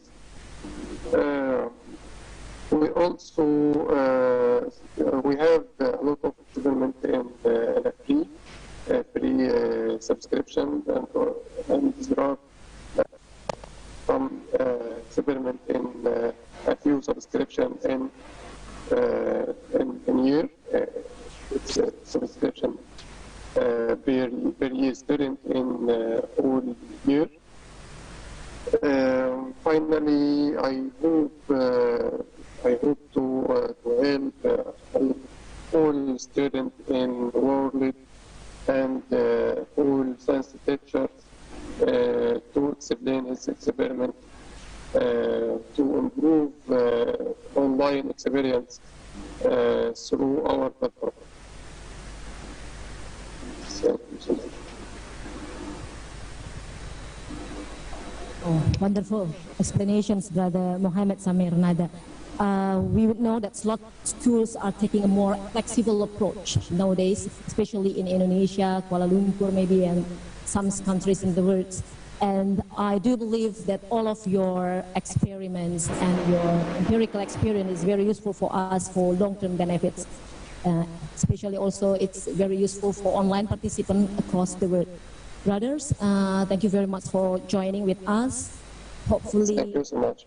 Yeah, thank you. Hopefully these friendships always running well, and kindly please send your PPT to our committee. Thank you very much. Have a Jumat Mubarak. Send our greeting for all of beloved people around you. Assalamualaikum warahmatullahi wabarakatuh. Waalaikumsalam warahmatullahi wabarakatuh. Thank you so much.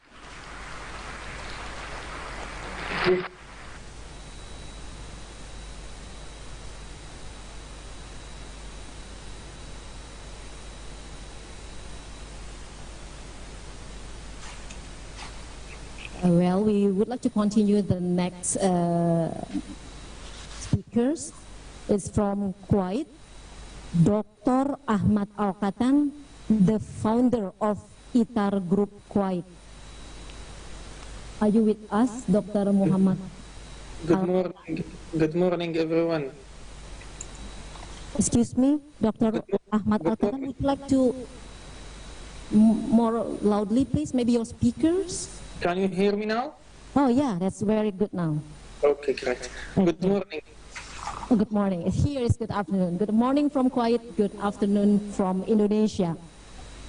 Assalamualaikum, Dr. Ahmad Al-Katan. And then let me introduce for a while about you for our online participants.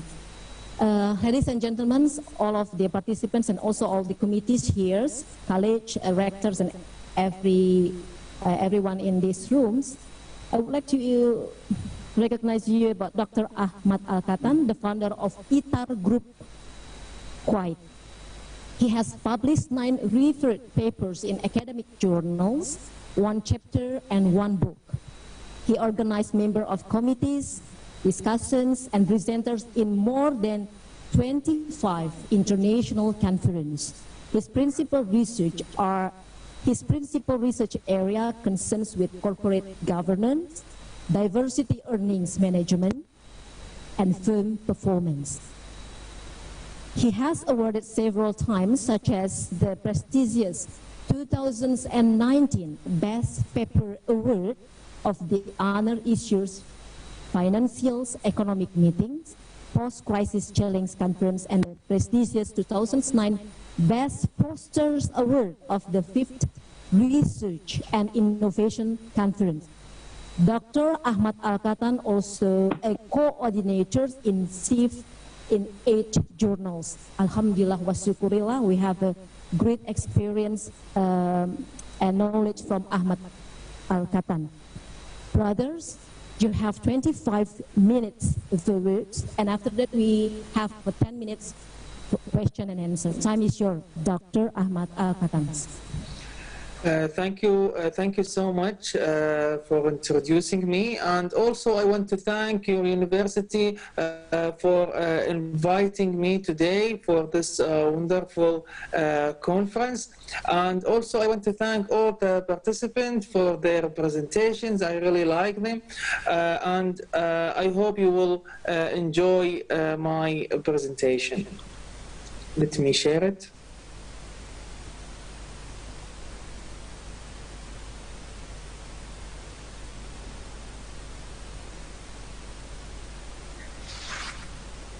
Is it clear? It's very clear. Thank you. Great. So today my presentation is about how to improve the teaching equality. Most of the participants in this conference talk about the technology, and also they talk about the student and how to deal with them in around this through this COVID-19, and how this COVID-19 change many things, and one of this major thing that changes is it's the education. So now we want to know how to improve the teaching equality. So the teaching part for the teacher and the professors in the universities and the school. This is me, Dr. Ahmad Al-Katan, the founder of ITAR from Kuwait. So let's start. So teachers matter. Teachers matter more to students to achieve to student achievement than any other aspect. So if the teacher have more experience, skills, knowledge, that will improve and let the student success and achieve their goal. So greater teachers, as I said, matter. Teachers in top 20% of performance, general 5 to 6 more months of student learning each year, lower performance teacher. As you see here, the first one, high performance teacher, the performance 1 year and a half, but the lower performance teacher, they didn't continue 1 year. Also, the impact of quality teaching introduced as Raj et al. 2011 said elementary and middle school students who are taught by more effective teacher for just 1 year attend college at a higher rate by age 18. So they won't lose any year if they are taught them in the early stage of their school a good teachers. So the quality of teacher preparation has a great impact on teachers and students on both sides. The need for improved teacher preparation. As you know, if the teachers prepare a good material, it will affect the student in a good reason. But as you know, in many universities around the world, students they join the universities until study all the material that the university that give it to them. But when they graduate, this is what happens. 62% of new teachers say they graduated from education school unprepared for the classroom. So yeah, we study the books and the materials that the professors and doctors in the university that taught us, but in the real life, we don't know how to prepare for the classroom. Also, I want to talk about more and better trained teacher, especially in technology, as many of teachers and doctors here in this conference and others that talk about technology from old school to the new school. As many of participants say, like Dr. Muhammad from Egypt and also Muhammad Jalal from Qatar, both of them and others as well that talk about the technology and how this technology affects the education and students. So many teachers and professors know how to use some programs like Skype or Zoom, but they need to know other apps. Maybe if this program or this app has a problem, so he know how to change to another apps or software like Zoom, Skype, Meet, Webex, and other software that he can meet his colleagues for meetings or for also meet his or her students. So I advise and encourage all the teachers and doctors to know more than one application or apps rather than just one, which is Zoom or Skype. Also, I want to encourage all the teachers and the professors. This is the time for change. You need to change your skills. You need to improve your skills. As to say, et al. 2020, he said, make your lecture more interaction, which is and fun that will help the student to have high grades. So how to, as you know, here right now in COVID-19, we mostly 99% of most of schools and universities use online learning. But if you teach them 1 hour straight, they will feel bored, and also maybe they will not focus actually absolutely 100%. I don't know, let's say 60 to 7% of those students, they will not focus in your lecture. So you need to break these habits or all the skills to something new. What is the new thing?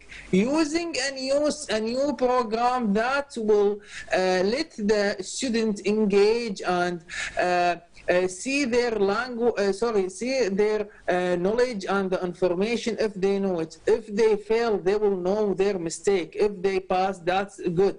So one of these program is. Hi, we're Kahoot. We're on a mission to make learning awesome. Our game-based learning platform is used by millions of people all over the world. Teachers, students, company employees, and lifelong learners. Kahoot makes it easy to create fun learning games or trivia quizzes in minutes, anytime, anywhere. We call them Kahoots. It works for any subject, in any language, on any device. You can also discover and play existing games. There are millions of Kahoots in our library. Kahoot can be played in a live setting with questions on a big screen, or on your mobile device where you see questions and answers on one screen. As well as in schools, Kahoot is played in companies, at events, and even parties to make learning awesome. Sign up today at kahoot.com. Let's play. So this is one of the apps that let the student engage with your lecture. But this is the only one? No, there is multi other apps. You can use it in your lecture, like forms, flickers, Quizlys, Go Books, So Creative, and there is others as well. Also VR and IR, and there is many technology that coming nowadays, and that let the students engage in your class. I know there is not all the university can provide these technology, but there is some universities that provide these kind of technology, and one of these there is many here in Kuwait, and also there is one like Muhammad Jalal, they use it in his class, and how when the students wear these glasses, he can or she can let the student know, like for example here in the right side picture, the earth in the real life and very close to his eyes. Also in the left side, let's say, he can see the virus and how it look like, and these kind of stuff. Also the state reporting and accountability for teacher preparation program are weak. Why? Because we need to monitor the doctors, the professors, and also the teacher at the school to know what is their skills and how we can and how to improve the weakness of the teaching skills or knowledge. So let's take this example. So if, for example, the teaching preparation, here we can know the independent is low. So the teacher, when you leave it alone, or he didn't have the assistant in the university, he will be like not in a good performance. So his performance, it will be low, and so on. So if he know he is weak in something, let's say how to use technology, how to use the online meetings, or how to let the student engage with his class, if I know this teacher or this doctor weak in this skills, our school or our university can give them a workshop or a training course that can improve his skills and knowledge. And there is a good example I will let which is in a new regulation. Also, a new regulation will build on a mental in improving teaching training. How is that? in UK, in United Kingdom, all the universities nowadays force lecturers all around the UK, and also the one they will come from other countries to UK, to have a certificate in teaching. It's not a bachelor or master or a PhD degree. It's a certificate just for a teaching, so how to teach, starting with associate fellow, then fellow, senior fellow, and finally principal fellow. These certificates will improve absolutely 100% the skills of teachers and lecturers in university, and this will help to improve the rank of the university, and also the teaching skills, also the class that the teacher he taught. Also, as I said, to improve his skills, the teacher also and the lecturers can attend workshop and conference that will improve their knowledge and the skills. Yes, COVID-19 have many negative things, but also have a positive things that happen. One of these things, which is conferences, workshop, have a lower price, and most of them free nowadays. So as an example, this conference is free, so anyone can attend this conference, know the knowledge and know the experience of others free. So also this one it's a conference on teaching and learning in accounting, which is one of the biggest conference around the world in America. So also, before, if you want to go to this kind of conference, you will pay a lot, traveling and for hotels and the pocket money and other stuff. So now you can stay at home and learn online. Also, this is one of ITAR workshop as well, teaching and technology, and many others workshops and conferences around the world that give a free workshop, lecture, or conferences that can give a good and big opportunities for lecturers and teachers to attend. So right now you don't have like a reason that not let you attend these kind of workshops and conference. So I encourage everyone to attend the conferences, workshop, and improve your knowledge and skills. Thank you. Thank you so much, and hope you enjoy my presentation. Yep. Thank you so much, Dr. Ahmad Al-Ghatan. That was very informative and interesting knowledge for us, especially young teachers. And then, yeah, we know that it is a tremendous challenge to us as a teachers to rethink our basic tenets, our basic belief, and I do believe that we should restructure a lot of strategies creatively and constructively to teach our students, and also we should improve our quality as a teachers. This is one question. This is from Indonesian students who study right now in Sydney, Australia. Her name is Naura Rizkianisa Hidayat.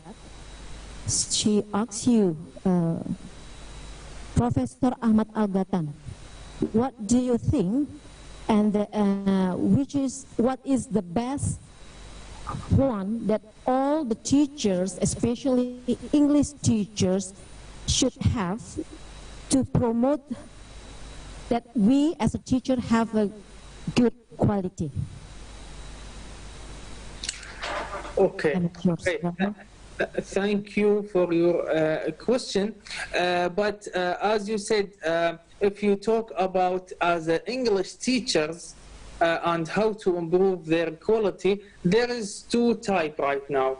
The first one, which is the teaching skills, how to do this by experience, and then after that to know a new maybe technology, like what I said, using other apps that will help to improve and make his or her class success. The other thing, which is the knowledge for his or her subject.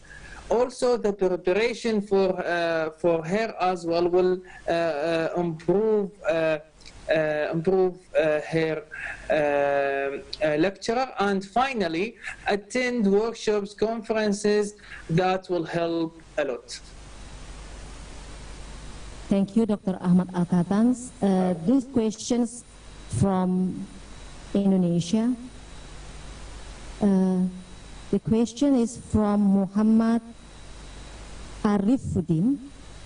He asks you, Professor, would you like to tell us, is there any relationship between the quality of the teachers and nuance? Thank you. And what, sorry?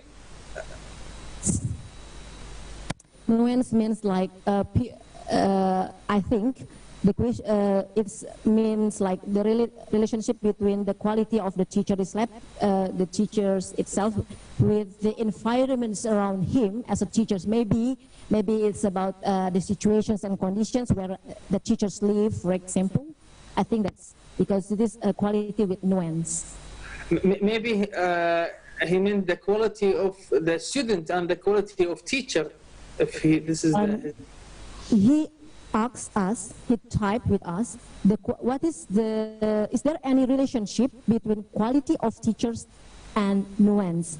So, I don't know what is nuance. Nuance, yeah. Nuance mean, in my opinion, nuance mean like where he lives right now.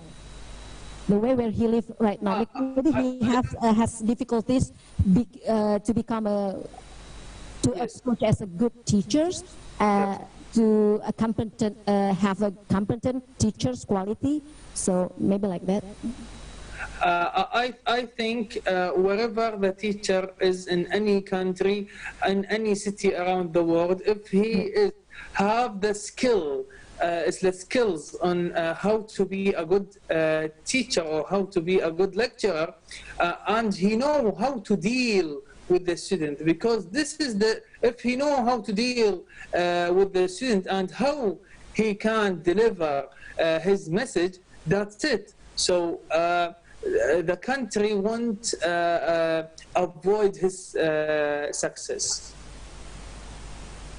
Absolutely, yes. I think that we should restructure ourselves before at the first time to make ourselves changes. And then this is from Singapore, but without name. Maybe the online participant is Sai. I'm from Singapore, and I would like to ask to Dr. Ahmad Al-Katan. The question is, as for self-regulated learning in higher educations, do you think, what is that? Do you think teacher quality is still important, while in higher education, self-regulated learning is also important? What do you think?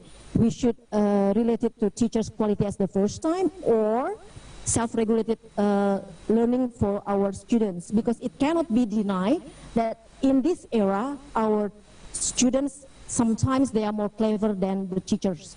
What do you think, Dr. Ahmad Al-Katan? Time is yours. Yes, great, but it's depend. This kind, what you said right now, maybe for PhD students, and they can have the skills and knowledge, and they can discuss with his professor and doctors. But if teacher in normal school, they don't have the skills and knowledge like the teacher or the bachelor degree, because they didn't work yet and didn't have the experience.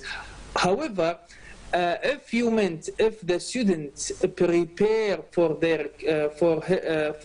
their classes, and they know they read before they coming to the school, so this will help the teacher to understand, easily to deliver his message and make sure all the students understand the lecturer and his let's say what he will do in this stage, just to solve the problems or the issues that the student they don't know after they prepare and after he present his lecturer. Okay, thank you. So it means like we have should know what is the audience, I mean, what is our teacher's level degree. So thank you very much, Dr. Ahmad Al-Ghatan. Actually, we have I think it is more than 7 questions, but it is impossible for us to have a question and answers going through because the time is very limited. Thank you very much, Dr. Ahmad Al-Ghatan. We are very pleased to have you as our distinguished speakers. Thank you, committee. Thank you so much. And again, I want to thank your university and you.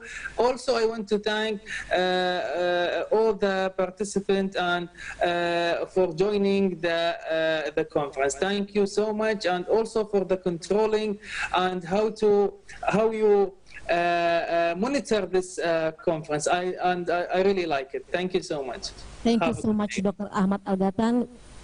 We live in East Kalimantan province. We have a new brother from Kuwait, Ahmad Al-Ghatan.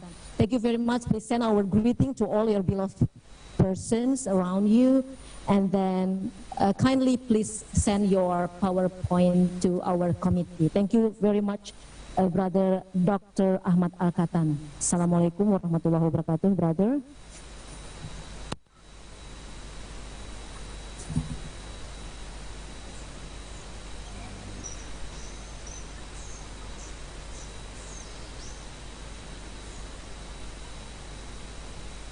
Ladies and gentlemen, and our beloved online participants, we will continue with next speakers. These distinguished speakers from University Muhammadiyah Sidenreng, Rapang, Indonesia. Dr. Andi Asrifan, Master of Education. Are you with us, Brother Andi Asrifan? Assalamualaikum. Waalaikumsalam warahmatullahi wabarakatuh. How are you today, brother? Alhamdulillah, I'm good. Thank you for inviting me and having me in this wonderful international virtual conference. Amin. Salam Jumat Mubarak, brother. Ladies and gentlemen, I would like to explain a little bit about Dr. Andi Asrifan, Master of Education. Brother Andi Asrifan is a lecturer in Faculty of Teachers Training and Education at University Muhammadiyah Sidenreng Rapang, UMS Rapang in South Sulawesi Province, Indonesia.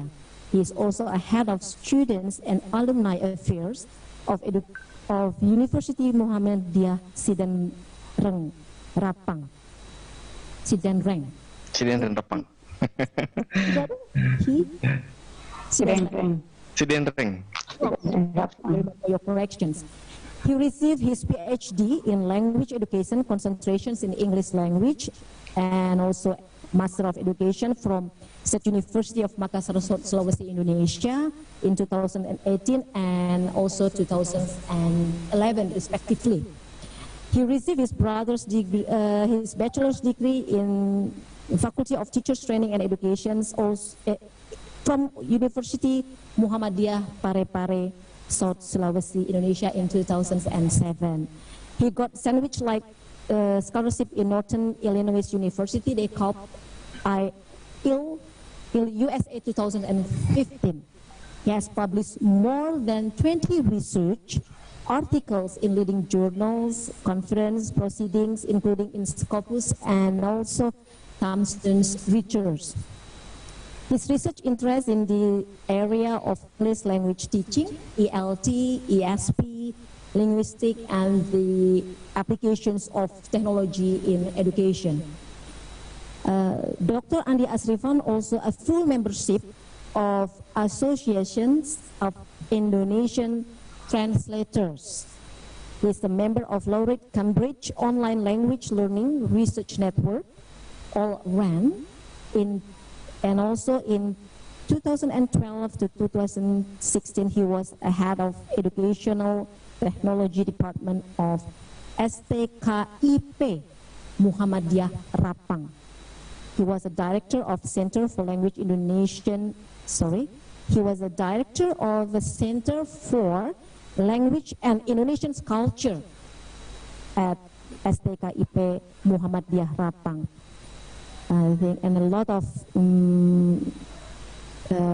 work that he already have. He also head of Students and Alumni Affairs of University Muhammadiyah Sidandeng Rapang, and also the last one, he is an editorial board member and reviewer in some international and national journals. That is very awesome empirical experience, and hopefully it can endeavors us as a young generations being like you, Brother Andi Thank you. Asrifan. Time is yours, brother, for 20 minutes forward, and after that 10 minutes for question and answers. Thank you. I will share my screen. Is it visible? Is it visible now? Yeah, Kak. Okay, thank you. Assalamualaikum warahmatullahi wabarakatuh. Alhamdulillahirabbil alamin. Salatu wassalamu ala asyrafil mursalin wa ala alihi wasahbihi ajmain. Thank you for the invitation, IAIN Samarinda in Borneo. So I'm Dr. Andi Asrifan, and then also a member of Assessor in National Accreditation Organization for Early Childhood Education Program and Non-Formal Education, Ministry of Education and Culture, Republic of Indonesia.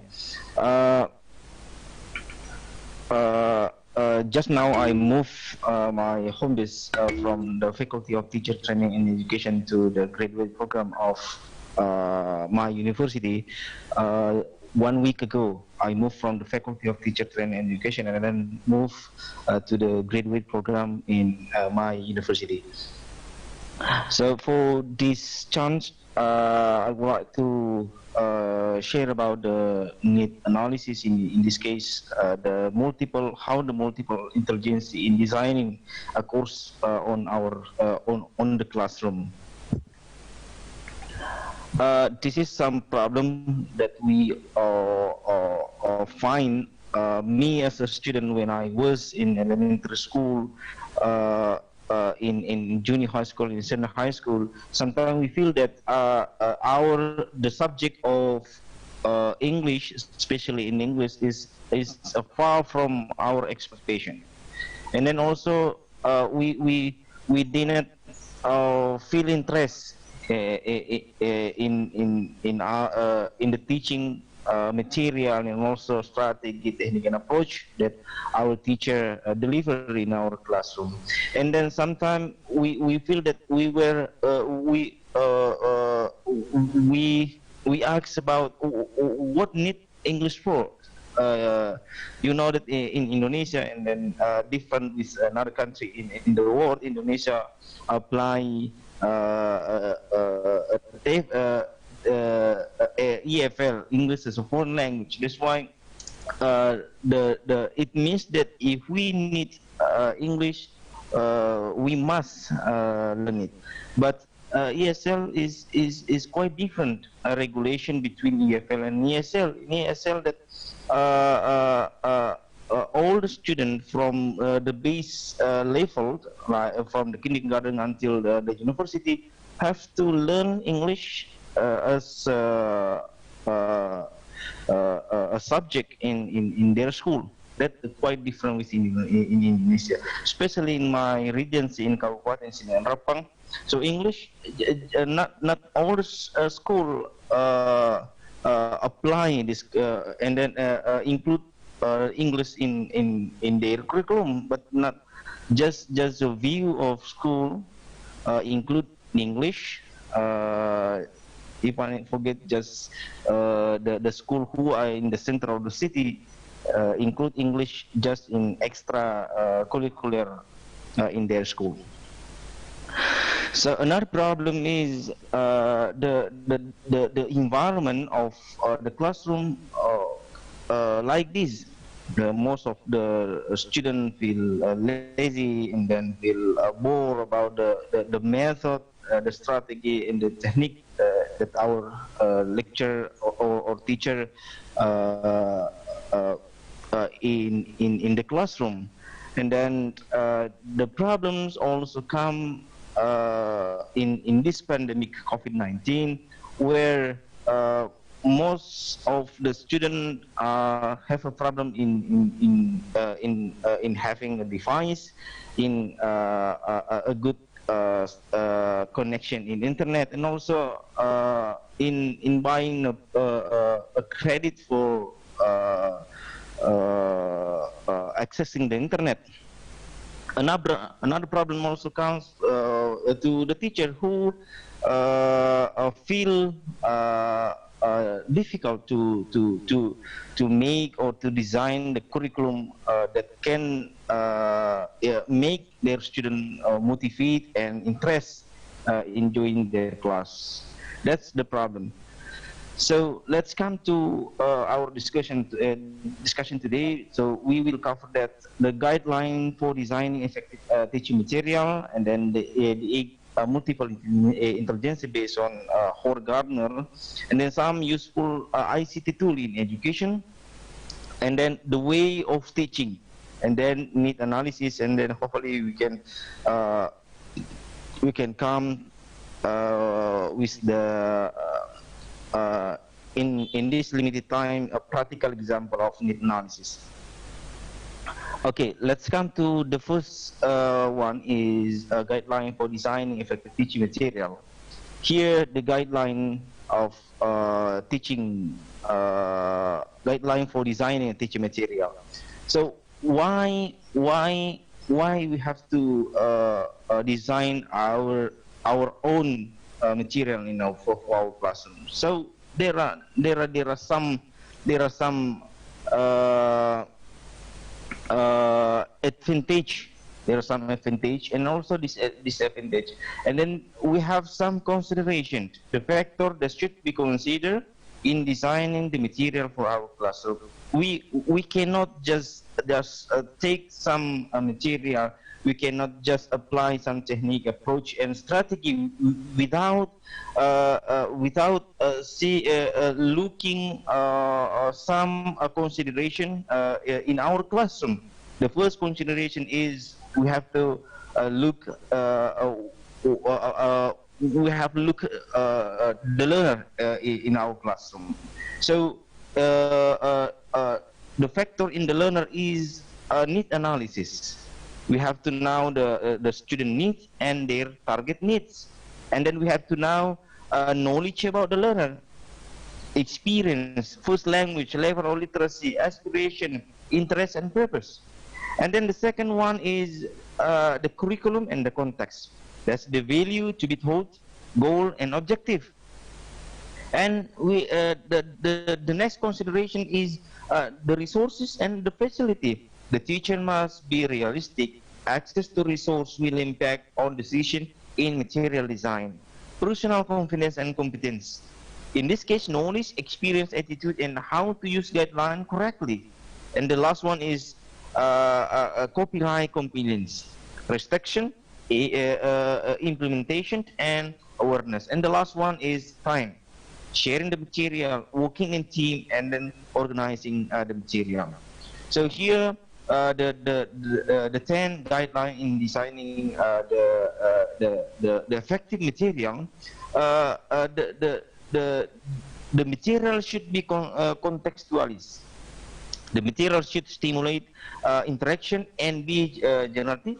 The material should encourage learner and develop learning skill and strategy. And the material should allow for the focus on as well as function. And then DLT material should offer opportunity for integrated language use, should be authentic, should link to each other to develop a professional skill, understanding, and language item. The four component, the four skill in language, and then also the sub skill of language, vocabulary, pronunciation, and so on. And then speaking, writing, reading, and listening. And then the material should be attractive. In this case, physical appearance, user friendly, durability, ability to be reproduced. And then the material should have appropriate instruction. The instruction should be effective. Instruction should be clear. Instruction should be written in appropriate language. And the last one is the material should be flexible. Flexible in this case, the use of material which allow both teacher and student make a choice. The material design should offer flexibility, and the material should permit teacher to choose which procedure to apply. Okay, so the next one is how about the multiple intelligence? So multiple intelligence is one of the consideration or one of the factor that should be considered in designing our material. We have to know the intelligence of our student in our classroom. We cannot design, we cannot deliver our teaching without knowing first our student intelligence, and then we cannot. We have to know the student learning style.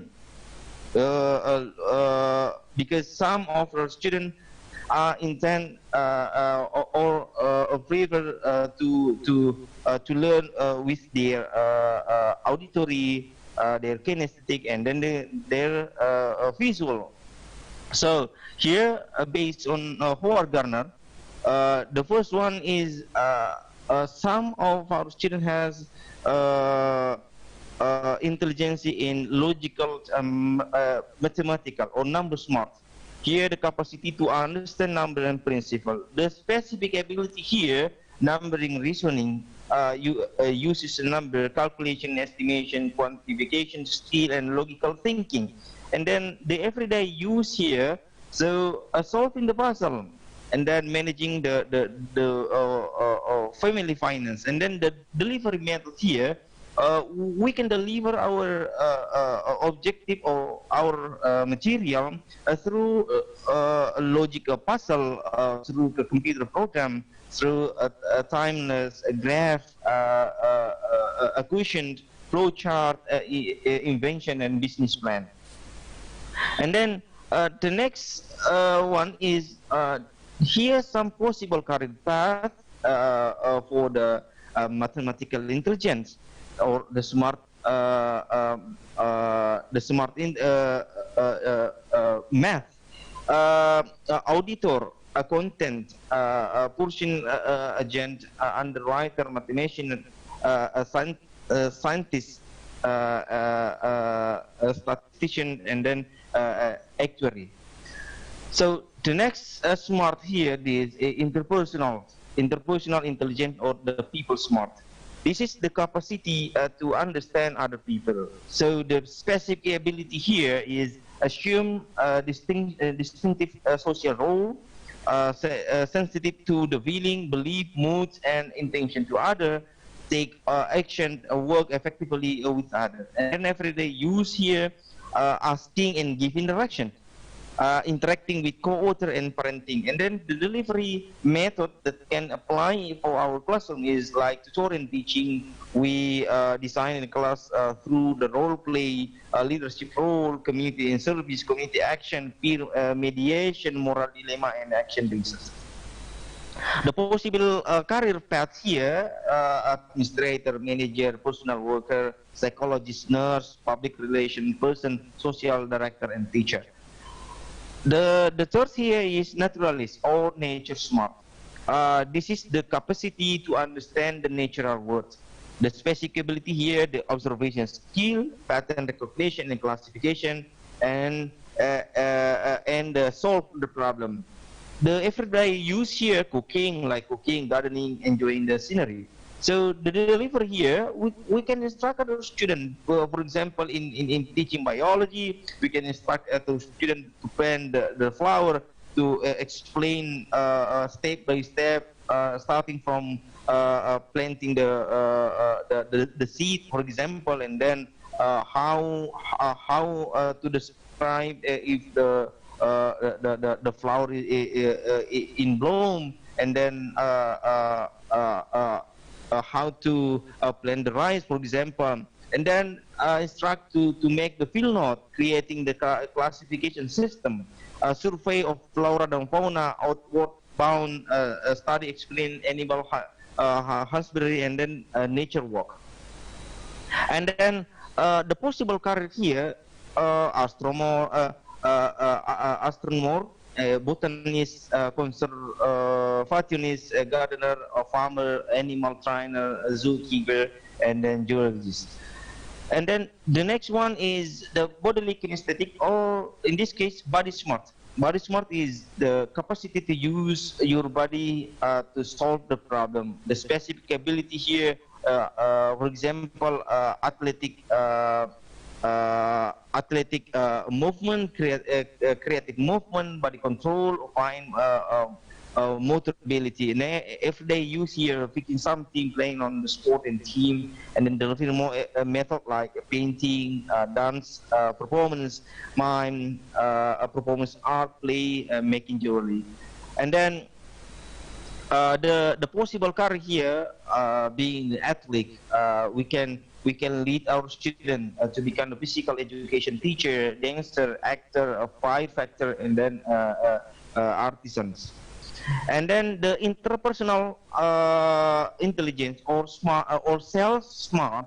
This is the capacity to understand themselves. Here, the specific ability, self-understanding, self-reflecting, articulating self-understanding through other type.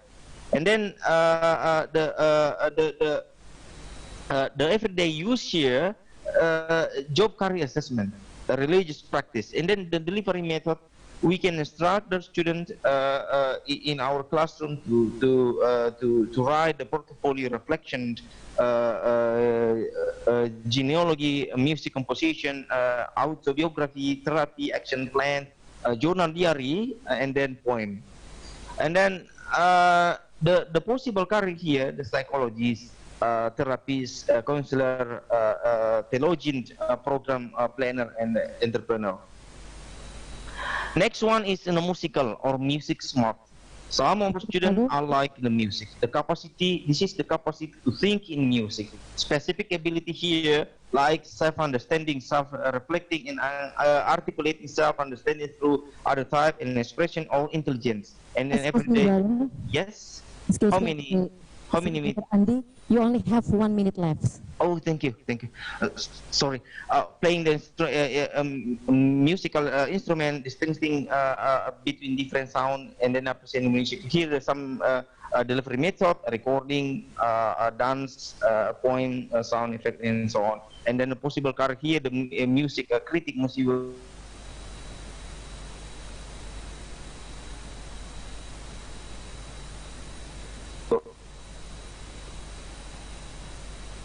Publisher and so on. The last one is the visual, like blueprint, model, invention, map, and so on. So the possible career, navigator, visual artist, inventor, and so on. So the verbal here, this is the sum of verbal or word smart. This is the delivery method, novel, instruction manual, discussion, theater, debate, speech, and newspaper. So, okay. I think that's enough for my presentation, and then waiting for your question to discuss more deeply about the multiple intelligence in need analysis. Thank you so much. Assalamualaikum warahmatullahi wabarakatuh. Waalaikumsalam warahmatullahi wabarakatuh. Brother Andi Asrifan, here is this very communicative experience, because I believe it is based on your experience as a teachers in Sulawesi. Brother, you have questions from India. Yeah. This is from Harvansi Verma. Yeah. Institution from Sri Mata Vaishno Devi University, SMVDU. Good afternoon, sir. As you said, that is a very major problem for some of the people in accessing internet laptop. Yeah. According to you, what can be the steps and options for them to access the educations in this pandemic? Okay. Brother. Okay, thank you. So again and again, that in some conference and discussion that I follow based on my reading and also research during the pandemic, that first, there is not the best tool in ICT. There is no the best strategy, approach, and technique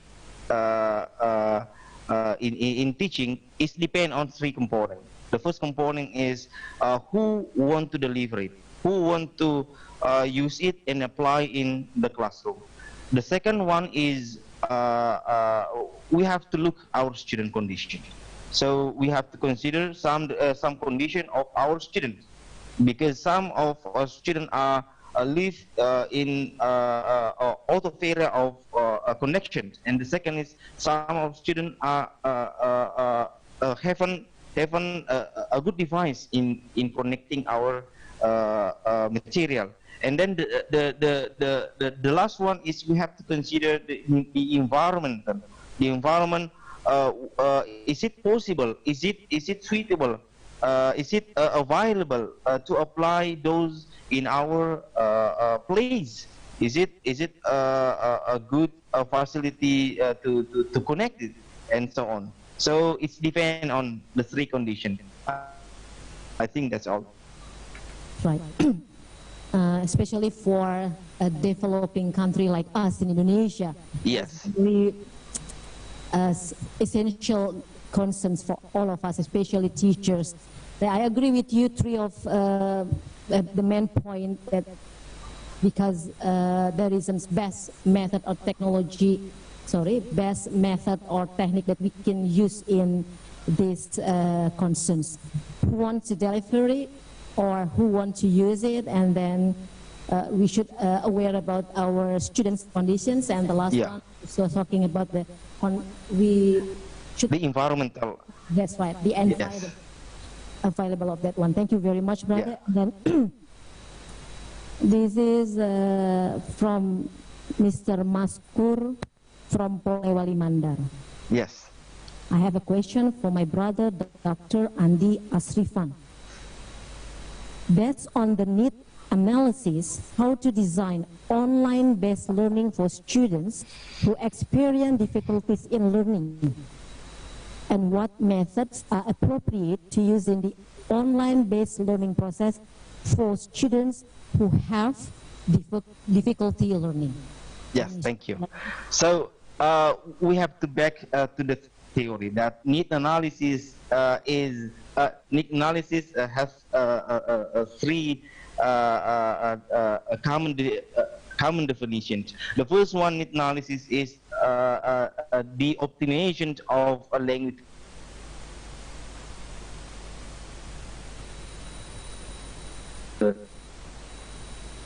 Need analysis is defining characters, and need analysis is the systemic investigation of need for the design of language course. So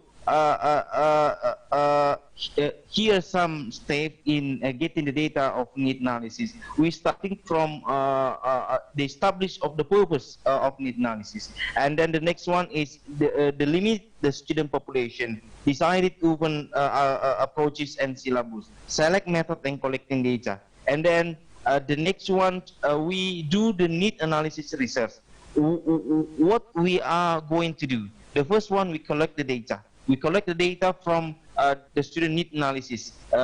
In this case, we have two general data that we want to take from our sampling or our student. The first is we want to know their learning needs, and then we want to know their target needs, learning needs and target needs. We collect the data through the test, through the questionnaire, through the interview, and then after that we analyze the data, and then we interpret the data. And the last one is how we use need analysis results.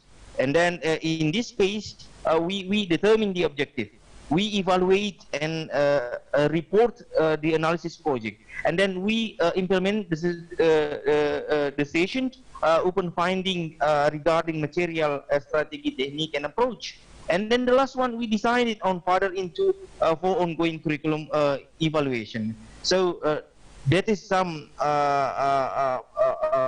step in taking the data from need analysis. So based on Richard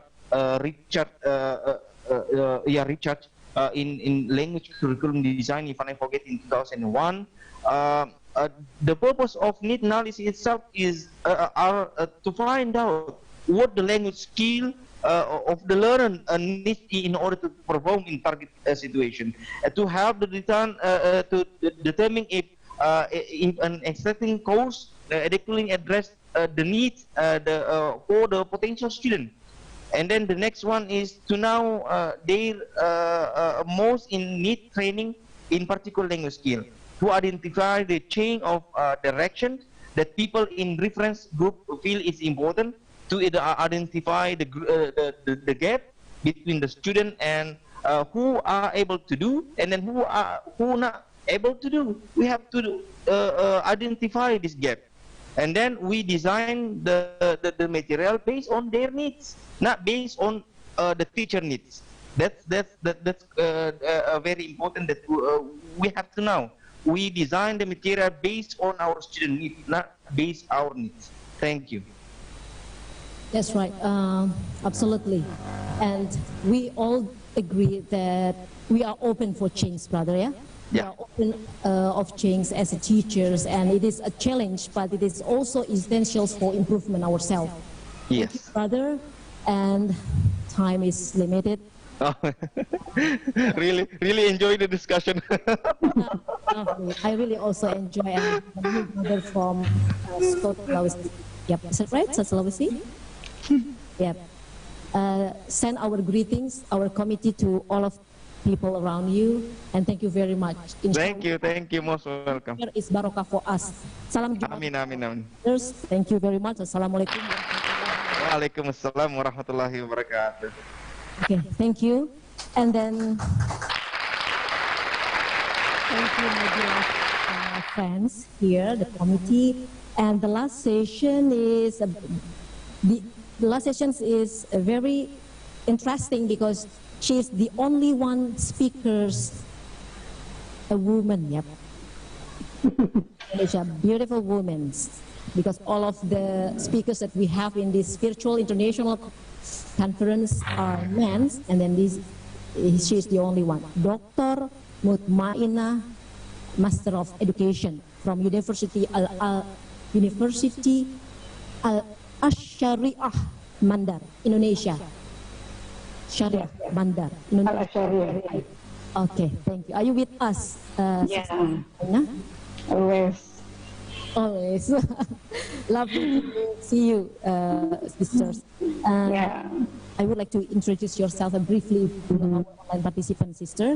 Ladies and gentlemen, Dr. Mutmainah SPD MPD, Master of Education from Al-Syariah Mandar, Indonesia. She is an education expert at Education Faculty of Al-Syariah Mandar University, West Sulawesi Province, Indonesia. Undergraduate, master, and doctor in English education. She is expert of research and development of ELT materials and literature. Her doctoral degree is ELT through developing literature are songs, is that right? Songs, film, novels, short story, poem, fable, and drama into the materials in the classroom. Seems like you are is literature teacher. Her books products are English Cookies, English Language Teaching, Literary works based on desk and literary manual instruction for English lectures in higher education. Awesome, sister. She is developing literature as English language teaching by using a sure model integrated K-9 event in instructure. I would like to read it because it is very interesting for us. Analyzing learners, set objective, learning outcome, selective, modify instructional method, media, technology and materials, utilizing media and materials, requiring learner participants, evaluate and revise. You work hard for that, sisters. I highly appreciate it. She has presented papers in national and international seminars in Indonesia, presenter of class sharing, published papers in national and international journal. Dr. Mutmainah also resource persons for education faculty, and she is a public relations in her university, a member of associations of teaching of English as a foreign language in Indonesia. We know it's Teflin, very famous in the world, member of Laureta AMLE, AMLE, member of Lecture Associations of Indonesia, and member of English Lecturer Indonesia Association. Her interest area of developing material and cybergogy. Is that right? Yeah. Yeah. Okay.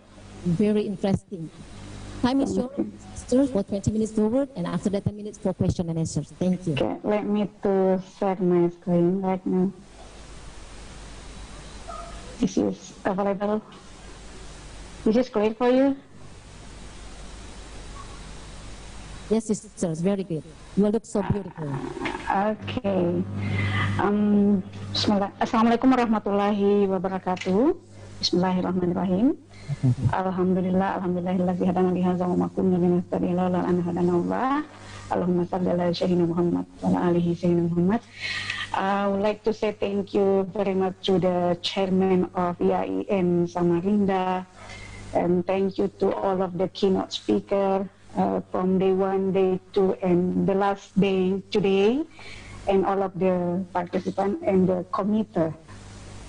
And well, actually I'm very happy to be here, and this is my identity. My name is Mumaina. I am the lecturer in the Faculty of Teacher Training and Education Al-Asyariah Mandar University in West Sulawesi, or UNASMAN. This is all of my identity. You can find me there. Feel free to follow me. And I want to share to you my topic today about embracing educational disruption under the pandemic of COVID-19. And the topic today, we will discuss 3 subtopic about educational transformation, pedagogical innovation, and how to designing and creating digital material. Let's have a look one by one the subtopic that we will cover today. The first one, this is about educational transformation. As you know that during the COVID-19, we are transforming our physical classroom into the virtual classroom, and then we are remote our learning and teaching process into the asynchronous or asynchronous strategy. And then about the education effect during the pandemic here, not only happening in Indonesia, this is happening globally all around the world. And this is the problem in Indonesia when we are wanted to remote our learning and teaching by distance learning. The problem, this is we are faced and challenged with the internet connection, and then most of our students, they don't have a smartphone or they don't have a laptop. And then as you know that Indonesia is one of the big country, and 50% of Indonesia area we are in the blank spot. Blank spot, namely here, we don't have a connection of the internet. And most of we are Indonesia people live in the rural area. And then our Ministry of Education, our leading sector here, Ministry of Education and Culture in Indonesia, and the Ministry of Religious and Affairs need to be give the policy in education about independent study or Merdeka Belajar. This is a state by our ministry here, and mean that we need to be the teacher or education in Indonesia to be flexible to redesign their curriculum based on the student and student interest or student need. Actually, this is supporting, and I very agree with Dr. Randy about the need analysis. And based on the data and information, I choose my topic today. This is the phenomena that we are faced right now. Our productivity right now, we are now must be adapt with the new habit or a new culture in education, how to transfer our learning and teaching process or knowledge to our student, delivering by using technology or engage with technology. And then the educational right now, we are transformation into the remote teaching, virtual classroom, distance education, and maybe will be the next our education into and going to be intelligent campus. And now about education transformation right now, most of we are need to be supporting about the mobile gogi or mobile device, how to delivering our learning and teaching process or our classroom. As you know that there are many challenge faced in Indonesia condition. Most of the students, they don't have namely a smartphone or device to apply or to involve in the learning and teaching process delivered by internet. And the next one, I agree with Dr. Ahmed Al-Katan about the teacher matter today. Maybe this is not about the technology, but maybe their competence or their skill, how to use, how to teach by using technology. But most of this is the basic concept in teaching about the pedagogy or the pedagogy philosophy. And now we are in the condition in the digital era. Most of and everything our daily activity right now, not only in education, we are going to be digital right now. For example, we are in the society 5.0, namely our activity delivered by internet, and then industry revolution 4.0. I mean, here we need to be support our students right now to achieve a namely 21st-century skill. And then the pedagogy evolution. Pedagogy evolution now need to be as a teacher, as educator, delivering learning and teaching process more to be in the student-centered learning approach. And this is the digital framework, because today everything will be going to be digital, and then we are must supporting and upgrade ourselves to becoming a digital teacher.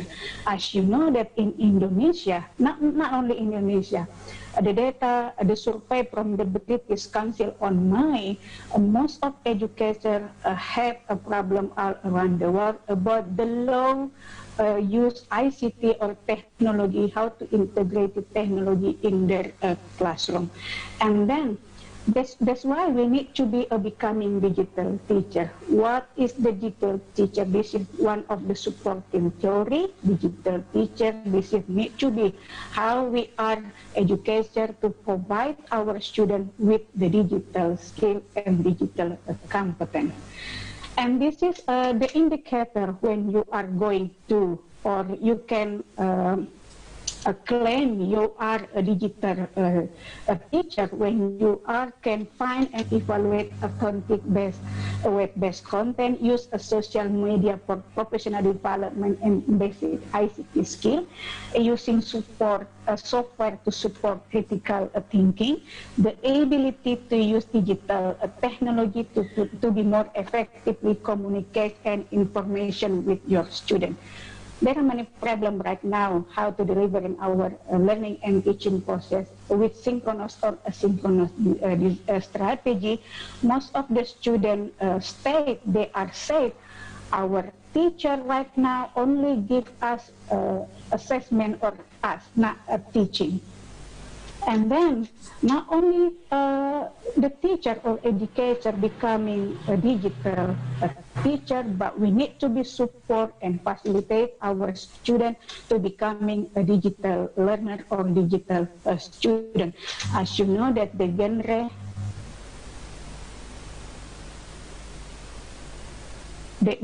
genre of our student right now, you can see based on their generation, Gen Z or Gen Alpha. They are, most of them, their learning criteria or learning profile, they are in the multitasking. They can doing some activities in one action. And you must prepare to give them some of the activity when they are in learning and teaching process. Well, and this is the indicator of digital student or digital learner by education in Scotland. They have said that we need to be support our students to have a skill not only in learning but in life and in more. And this is the condition about higher education or intelligent campus. Maybe the next, our future physical education will be moved into the cloud or intelligent campus. That's why we need supporting and prepare ourselves, becoming a digital teacher, becoming digital student, and we need to be design our material into the digital material. And now we are going to talk about the pedagogical innovation. When our education right now transformation into the virtual classroom, this is the pedagogical innovation. One of the things that supporting about using or integrated technology in learning and teaching process, namely cyberpedagogy. This is a cyberpedagogy, the combination between pedagogy and technology. And this is it will be used to engage your student in learning and teaching online environment. And there are three factors that supporting cyberpedagogy in learning and teaching online environment. This is cognitive, social constructivism, and emotion. I need to be now that in education, not only how to transformation knowledge, but you know that education, this is the how to facilitate to acquiring not only knowledge but the value to be more humanity, and then how to train and improve the student skill. And this is the condition right now in Indonesia, the intersection between pedagogy and the technology. This is related to the system. When the system change, we need to be more adapt. And you know that our problem today in Indonesia, this is about the infrastructure. We need to be our leading sector collaboration to building up our ICT infrastructure. And then this is the digital pedagogy. When the innovation of pedagogy need to be how to use some of the application to achieve a namely digital the Bloom taxonomy. This is, for example, when you want to ask your student to improve their higher thinking skill, this is the area, the action that you can give for your student or ask your student the activity and the application or the technology. And again, this is not about, we are not about talking how the technology right now, but this is more to be the pedagogy. You must know how to design your curriculum, how to design your lesson plan, your learning scenario, your material, your manage your classroom based on your student condition. For example, maybe in my university, my student familiar by delivering their classroom by using, for example, WhatsApp. So I use WhatsApp and use Google Classroom. But this is maybe different with another university and another student condition. And the next one, when we are wanted to apply the technology in the classroom, we must adapt and we must use some of device and supporting, for example, this is smartphone or a laptop. And about the mobile Gogi here, this is not only how to use device or mobility, but we need to be support our student, our educator to be more independent or autonomy in learning and teaching. And this is support with the policy, our government, our leading sector today about Merdeka Belajar or independent study. And this is the mobile Gogi and mobilize and e-learning and mobile learning. This is actually available everywhere and updatable anytime, and you can access anytime and anywhere. And this is some of the application in teaching. I hear the keynote speaker have a question about what is the technology that you can be used to improve the student in language skill. This is, for example, to improve your student language teaching related to the 21st century skill. For example, in communication, you can use Skype collaboration, you can use Edmodo or Facebook, critical thinking, you can use Google, creative and innovation, Animoto or Pinterest. Information literacy, you can use Satero, media literacy, you can use Pinterest or Facebook, technology and literacy Facebook. And actually this is the application more supporting how to use a social media as a tool or technology in learning and teaching. Not only that about the application and the social media, you can support your student how to use and help your student their language. For example, use an artificial intelligence. This is example for reading and listening. You can use a natural reader, artificial intelligence for paraphrasing or writing, namely Quillbot. And then Spacious Edu. This is the platform for virtual reality based on Indonesia condition, and you can improve your student skill in English, for example, speaking or conversation with the artificial intelligence friend. You can free access EVBoot, Misuku, or Replica. And the next, maybe the teacher or educator method based on Dr. Ahmad Al-Katan presentation. This is related to the designing and creating digital materials. I would like to share to you how to designing and creating the material based on my experience in my university. I developed based on the student need. This is related more about need analysis, have explained from Mr. Randy has written. And this is the one of the methodology when you want to developing your material based on the student need, namely assure. Assure, there are 6 phases. In the first phase, this is analyze learner about you need to know your student need, what they want, what they lack, and their target and the student condition. I mean here the student condition. You must know what is your student actually competent or their level or degree. You can use the instrument by using interview or giving the student questionnaire. And then state the objective.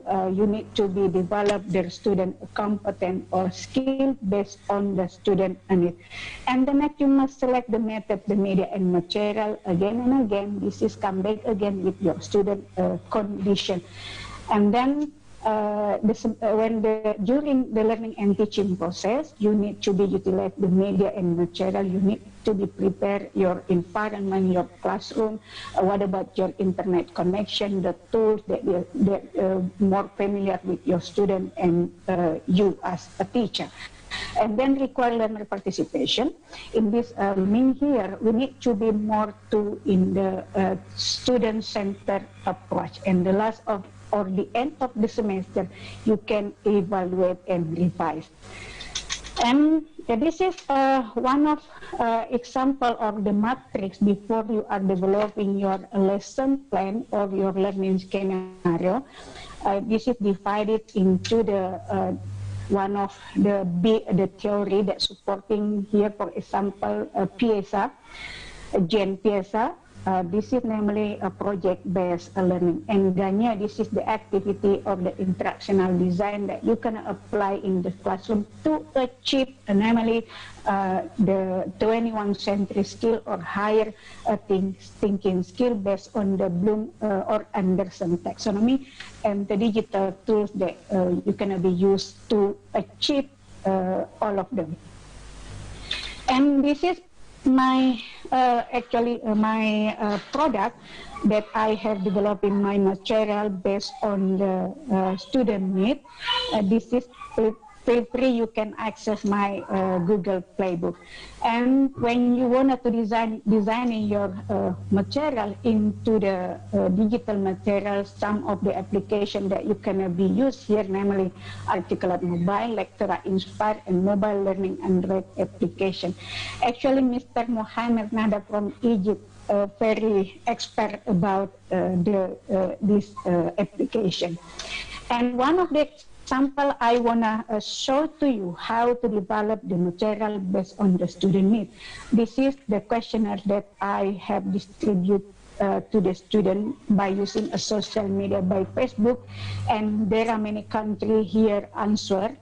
And the highlight a student reply here, they are need to be actually this is the student right now. They are the learning style. They are in the visual and auditory.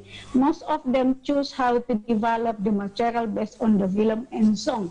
And I want to show you the film here, how to use a film or design a video to achieve namely a 21st century skill, because film, this is improve the student communication, this is effective listening and delivering oral presentation. In collaboration, this is more flexible and critical thinking. The student can set their information that they can take or get from the material, and the student can create their ideas or their project, or they can be more productive. That the learning outcome here, they can integrate it their core skill in language, speaking, writing, reading, and listening. And this is the example, the instructional design I want to show to you. I break down from 9 even instructional design. As you know that in education, this is not only how to deliver about knowledge, but this is more how to improve student the value, the empathy and the humanity. 9 even instructional design from Ganye, I break down into 5 phase here that you can see when you want to apply in the classroom. Warm up, presenting, practice, production, evaluation. And this is a support to achieve a student a 21st century skill and the higher of thinking based on the Bloom and Anderson taxonomy. In the warm up, this is for example, this is we need to be the student to watching the film and then ask them to remember the film chronology. And then in the presenting, we need our students to create their brainstorming. This is actually student-centered learning. In the brainstorming, we need our students to analyze the word related to desired concept. Because I'm teaching a language or English, I need my students to how to analyze the word related desired concept, because this film talking about desire. This is I need to they know the concept, desired concept based on the synonym or the antonym. And the next in the practice, I need to my students to discuss about the film. And the last in the production, I need my students to write a composition, and then will be create the simple movie or video project by using, for example, YouTube or Zoom, or by using KineMaster and retelling the video that have watched it. This is in the career. And the last in evaluation, we need to be the student answer the question based on the material given. This is for evaluation.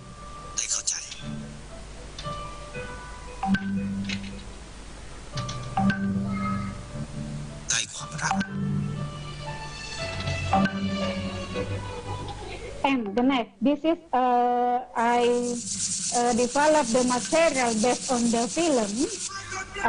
The activity that you can be used here to improve the student 21st century skill, they need to be to arrange the picture based on the film. As you know that the student learning style, most of the students, they are in the visual and auditory learning style. And now, not about by using film. This is how to developing the material by using song. I mean here, when the student listening to the song, they can be discuss about the song based on the lyrics. This is mean not to be more about how to training lyric training, but need to write a composition based on the song that they have listened. And this is my classroom before COVID-19, my digital materials that available in the student smartphone. And they are watching the movie, the film, and then they use their smartphone to their activity, to answer the activity. And this is my student condition. Actually, here we are in the during the COVID-19. And the last one, this is the pedagogical strategy. As you know that most of Indonesia condition, there is no internet connection. But as you know that there is nothing can stop education. That's why we need to be more creative, use some of the media of the method that can be used in the during the COVID-19. This is the example, the pedagogical strategy that developing by my friend Herlina Ahmad. Use PGT team game tournament, and then use the local wisdom as a media. Local wisdom you can see here. This is namely sarung. In Mandar, this is namely a lipat sabeda. Have a motive that can be used as a media in learning and teaching process. And to close my presentation today, as you know that technology that we can be used to be our learning and teaching process to be more practical, efficient, and effective. But the technology is only the driver and only the accelerator, and the pedagogy is the driver. The pedagogy, this is mean here the science of teaching. You need to be upgrade yourself, improve your skill, how to design your material, how to create or modification the curriculum and the learning, the classroom. Your manage your classroom based on your student need. Thank you very much. Assalamualaikum warahmatullahi wabarakatuh. Waalaikumsalam warahmatullahi wabarakatuh. Thank you very much, Dr. Mutmainah, Master of Education. You have a lot of fans in our campus. Actually, to be honest, I would like to say that And then, yeah, I also very touched in my heart when we know, both of us know that Roy Clifford, that technology will not replace teachers, and teachers who use technology will probably replace those who do not. Sisters, we have a question from Indonesia. Her name is Aziza. It's very simple, but I think it is also very useful for all of us, especially for myself. Dr. Mutmainah, I'm Aziza from Indonesia. We need to becoming digital teachers. Please help me. What should we do? Yeah. Or what is your tips for me as a teacher? The first step that I can become a great digital teachers in my school. Time is yours, sisters. Okay, this is a wonderful question, a great question. As you know that today the world becoming a digital world, and then we need to be support and upgrade our skill to becoming a digital teacher. And then you know that the presentation based on Mr. Ahmed Al-Katan, and I agree with his statement about the matter of the problem that the lecture or educator face today. This is based on their self, because they don't have motivation, they don't have interest to improve their self to becoming a digital teacher. For example, as you know that there are many conferences, workshop, digital workshop like today. This is free, and you can follow and join this webinar. There are many. We are sharing our information today. We are sharing our experience today, and maybe you can adapt with in your learning and teaching process. This is my suggestion for you. You can upgrade yourself, motivate yourself to be being a digital teacher or digital educator. This is for me. It's simple. First, come from yourself, Sister Aziza. And then, yeah, I also make a note taking with 5 steps that you already showed to us in this virtual international conference, sisters, and I really agree with that. Yeah. We can join together to help us, especially our English teachers in this campus. It's very hard. Sometimes we need to be support each other, hand by hand, to sharing and caring. Inshallah. Thank you very much. I think your experience, your empirical experience, is very. It can make us more extended new knowledge. Sisters, I also agree with 5 steps that you already and also it will be sustainable development, like warming up, presenting, practice, productions, and evaluations. Let us know what kind of. Do you have a tip that what should you do so far about how do you evaluate becoming evaluations in doing evaluations? What is your what should you do? What kind of step that you do when you evaluate yourself as digital teachers? To evaluate, actually, this is to evaluate our learning and teaching process. You can give feedback for your student, for example, giving the question for your student, asking them and talk with your student, what is your learning and teaching process? Your student like, or your student motivate, or whatever. You can interact with your student, communicate with them, giving, ask your student what they want, what they need again in the next semester. In my experience, I always do that. After the end of the semester, I call my student and then discuss with them what about our learning and teaching process to be evaluated in the next semester.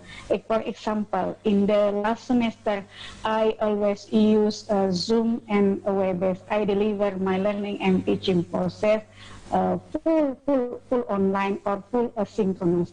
And I think when I deliver by using the internet, my interaction in face-to-face learning move into the online learning and teaching process is the same. But actually, this is maybe for me, based on my experience, I'm still doing something wrong. I need to be in online learning and teaching process. We need to be giving the student a simple interaction. For example, from the 9 event interaction, I break down into only five interaction in the classroom, and then the student can achieve their 21 century skill, many here related to the higher thinking skill based on the Bloom taxonomy. But actually, most of the teacher of education, they don't want to discuss with their student what they want and what they need. But I always do that.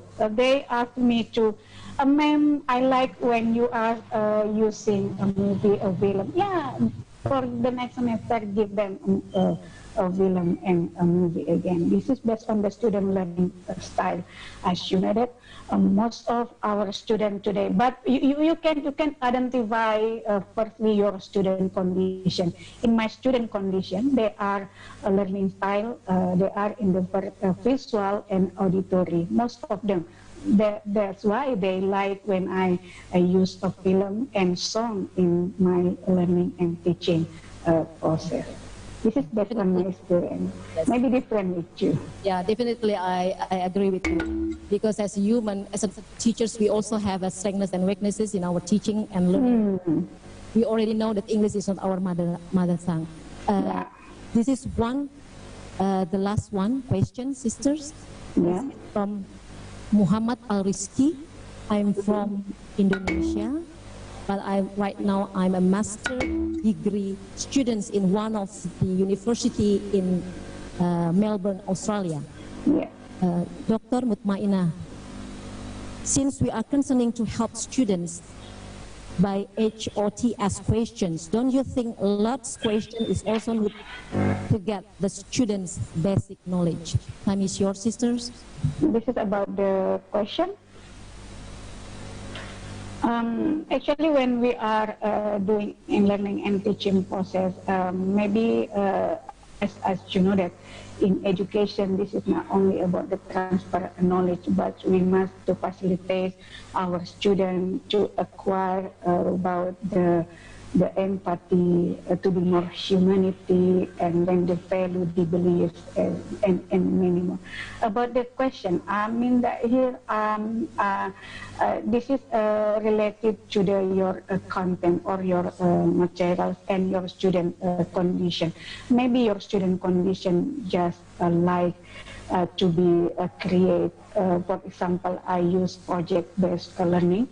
Most of them, I just give them the interaction to, they are to analyze, for example, the content, and then they are making the brainstorming, and then they are explained again by using the video project.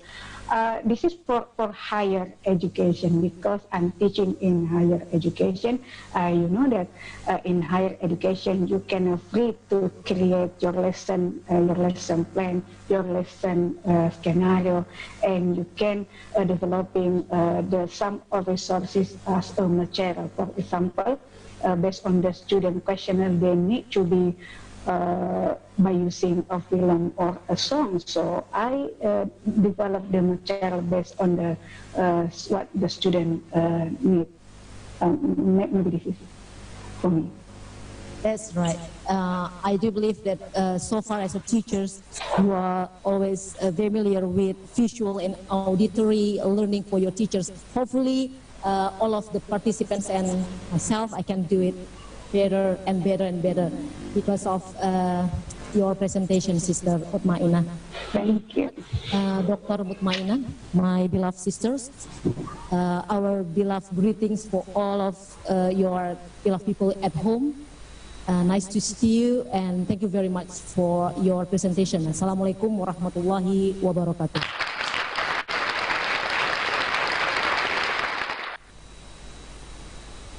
Okay, ladies and gentlemen, and all of my dearly beloved online participants in virtual international conference, thank you very much for still joining with us at the last sessions. And right now, our time sessions for close this virtual international conference. Before closing remarks from our Deputy Rector for Academic Affairs at IAIN Samarinda, East Kalimantan Province, Indonesia, myself, Dina Destari, and on behalf of all of the steering committee, we are very honored to have all of the online participants and distinguished participants for the first day until the third days today. Thank you very much. May Allah Subhanahu wa Ta'ala, the Almighty God, blessing you and all your family, and everything that you've done for to support our virtual international conference. Ladies and gentlemen, moving to the last, very last sessions, closing remarks from Dr. Muhammad Nasir for closing remarks. Time is yours, Doctor. Assalamualaikum warahmatullahi wabarakatuh. Fadilatul Ustadz Profesor Dr. Al-Hajj Muhammad Ilyasin MPD, Raisul Jami'ah Al-Islamiyah Al-Hukumiyah Samarinda, Kalimantan Asy-Syarqiyah, Al-Muhadirina minal buldanil mukhtalifah, all speaker from various countries, from Algeria, from Philippines, from India, from Bangladesh, from Egypt, from Pakistan, Qatar, Dubai, Kuwait, and Indonesia, all moderators and all participants, ru'asa'ul jalsa al-ajilla, wa kulul musyarikin al-muhtaramin, wa khususan li jami'i al-muhadirina wa tulabil jami'ah Al-Islamiyah Al-Hukumiyah Samarinda, Kalimantan Asy-Syarqiyah. Awalan, ahmadullah ta'ala, nukarir salah samarah, alhamdulillah, wa ashkuru kulla syukur, hamdan kathiran, hamdan thayyiban, alladhi qad a'tana rahmah, a'tana barakah, wal afiyah, was sihhah, wa hidayah, hatta nastati an najtami'ah fi hadhihi al-fursa al-mubarakah wal fursa as-saminah. Kesanian hayabina nusalli ala nabiyyina Muhammadin sallallahu alaihi wasallam. Salawat and taslim we convey to the Prophet Muhammad sallallahu alaihi wasallam. Huwa uswatuna huwa qudwatuna, arsalahullahu ta'ala lil alamina basyira wa nadhira. Wa akhrajan nas minaz zulumati ilan nur. Talitan uqaddimu asyukur wa tahiyyah li raisil jalsah wa a'daihi wa adaiha alladhi wahabani al-fursa akamina li uqaddima kalimat al-ikhtitam fi hadhi al-mu'tamar al-thamin. Ayuhal ikhwa al-ahibba, uridu al-an an u'abir au qaddim al-mi'yar al-am al-muta'alliqa bi al-jami'ah al-islamiyah Al-Hukumiyah Samarinda, Kalimantan Asy-Syarqiyah. Al-Jami'ah Al-Islamiyah Al-Hukumiyah Samarinda taqau fi jazirah Kalimantan, wa anna Kalimantan jaziratun minal juzuri al-mawjuda fi Indonesia. Jazirah Kalimantan nusamma aidan jazirah Borneo. Al-an laha khamsu muhafazatin, yakni Kalimantan Asy-Syimaliyah, Kalimantan Al-Gharbiyah, Kalimantan Al-Janubiyah, Kalimantan Al-Wusta, wa Kalimantan Asy-Syarqiyah. Jami'atuna hadhihi laha salasu mi'a wa samanuna muhadiran au ustazan wa tis'atu alafi talibin al-an, walidzalika nahnu nuhawilu kullal muhawala at-tatwir wa nahnu nuhawilu kullal muhawala at-ta'yir minal ma'hadi ila al-jami'ah atau from state to university.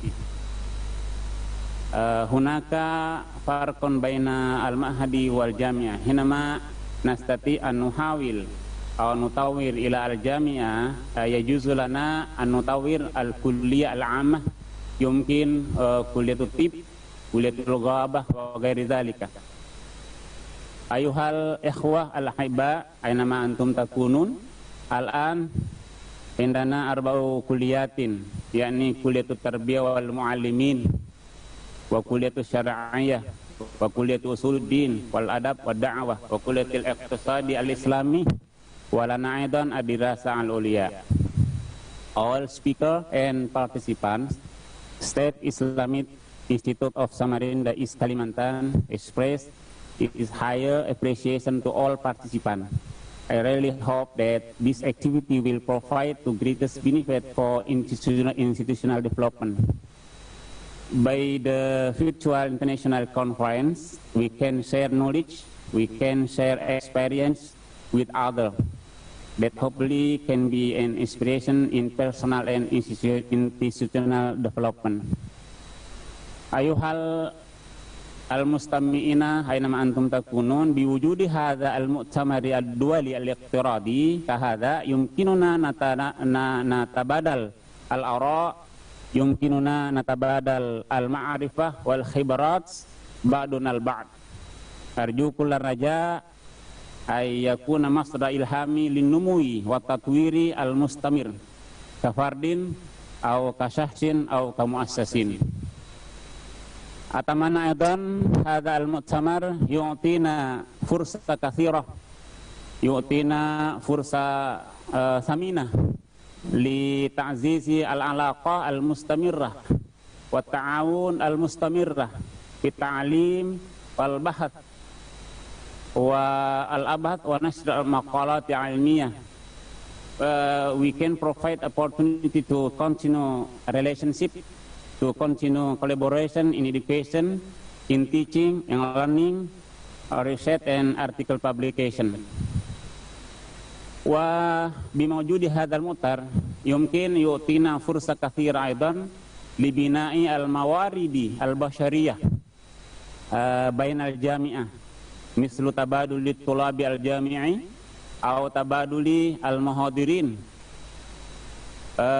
We can provide opportunities to build human resources like student action and lecture action.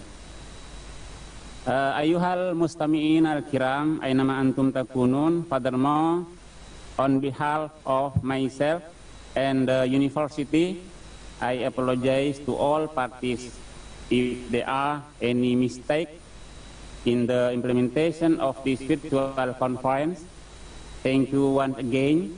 See you in another event. Stay safe and stay positive. Hayabina nakhtatim hadza al-mu'tamar bi qiraati alhamdulillahirabbil alamin. Wallahul muwaffiq ila aqwamit thoriq. Wassalamualaikum warahmatullahi wabarakatuh.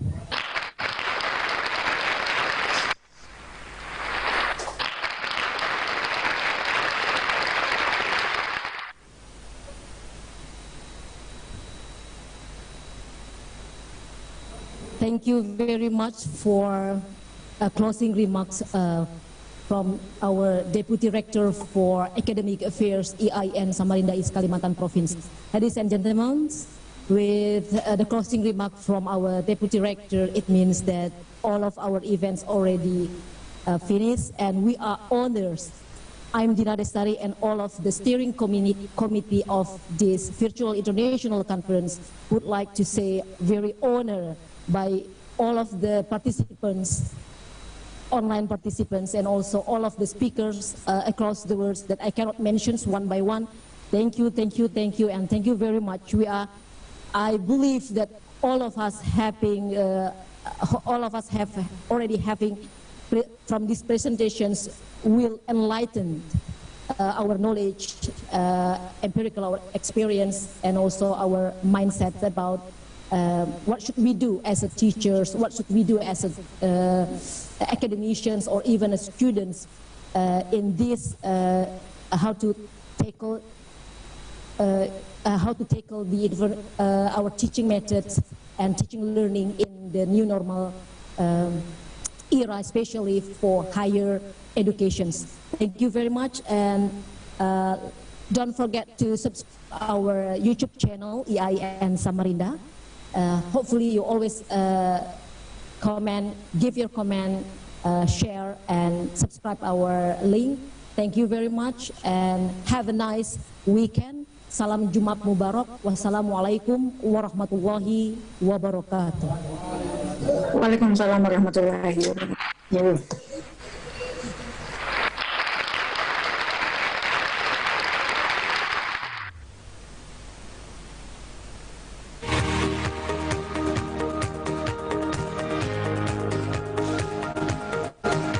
Kebijakan politik suatu negara mempengaruhi kondisi dan situasi pendidikan yang ada di sekitar.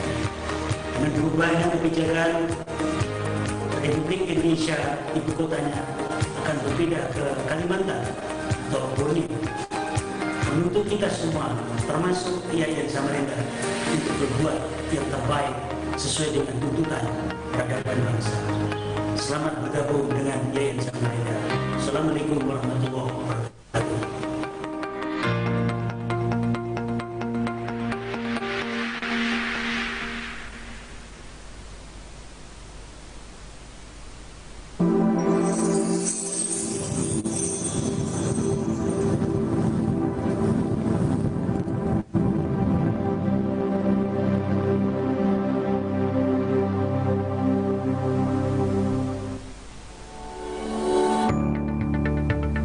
Kota ini cukup besar dan padat, memiliki sungai terpanjang dan menggunakan simbol satwa endemik pesut. Ialah kota Samarinda, merupakan pusat pemerintahan ibu kota Kalimantan Timur. Dari masa ke masa, kota ini terus menunjukkan peningkatan, tak hanya di sektor perekonomian, namun juga di sektor pendidikan.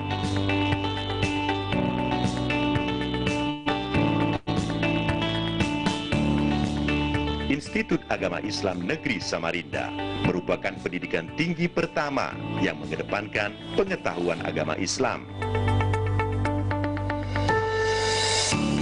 Merupakan buah tangan dari beberapa tokoh yang tergabung dalam organisasi Islam. Demi meningkatkan mutu pendidikan, IAIN Samarinda terus melakukan serangkaian kerjasama di bidang pendidikan, baik bertaraf nasional maupun internasional, melalui program kerjasama yang dijalin dengan berbagai lembaga terkait. Sejak berdiri, sampai sekarang Institut Agama Islam Negeri IAIN Samarinda telah mengalami 9 kali periode kepemimpinan. Tokoh-tokoh inilah yang membawa IAIN Samarinda tumbuh dan berkembang dan terus mengalami kemajuan dan peningkatan dari waktu ke waktu. Infrastruktur pendidikan didukung beberapa gedung bertingkat, dilengkapi dengan fasilitas penunjang, berupa gedung perpustakaan, laboratorium, dan masjid untuk praktik ilmu agama Islam dengan menerapkan konsep lingkungan hijau.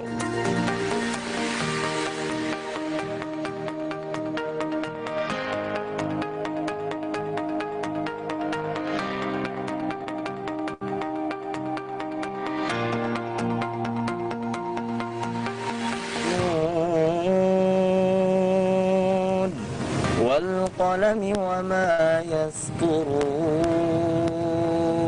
ما أنت بنعمة ربك بمجنون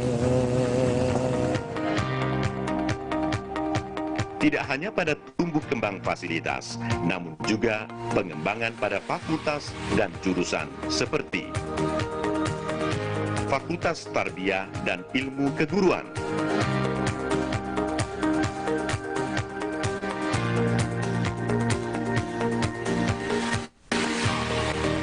Fakultas Syariah,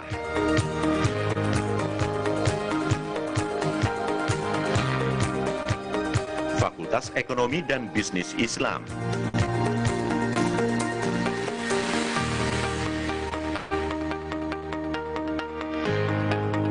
Fakultas Ushuluddin, Adab dan Dakwah,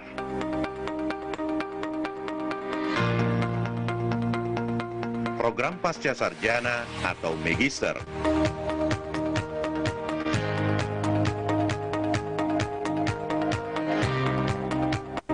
Untuk menjamin kualitas pendidikan, di tiap fakultas IAIN Samarinda memiliki lembaga penjamin mutu atau LPM yang menjadi pusat quality assurance dalam menciptakan budaya mutu tridharma perguruan tinggi demi mewujudkan visi IAIN Samarinda. Assalamualaikum. Waalaikumsalam. Alhamdulillah. Ada bentar pasien.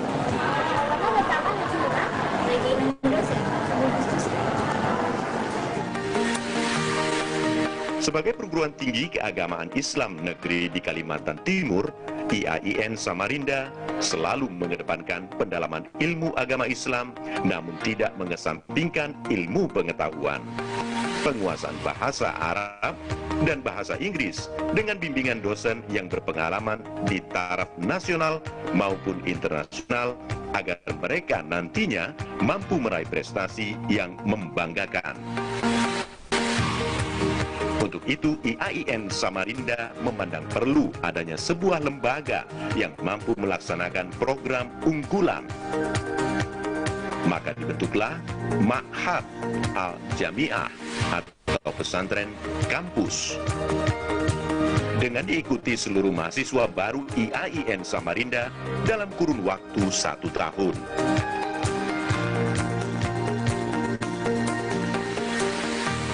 Terlepas dari itu, puluhan unit kegiatan mahasiswa hadir untuk mengembangkan minat, bakat, serta potensi mahasiswa.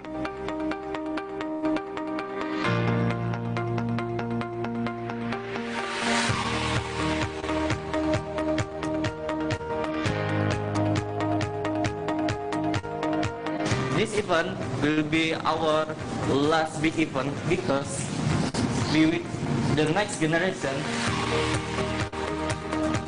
Sebagai cikal bakal ibu kota negara yang baru, IAIN akan berevolusi menjadi Universitas Islam Negeri dengan meningkatkan fasilitas yang dimiliki, tenaga pengajar, hingga terus mencetak prestasi.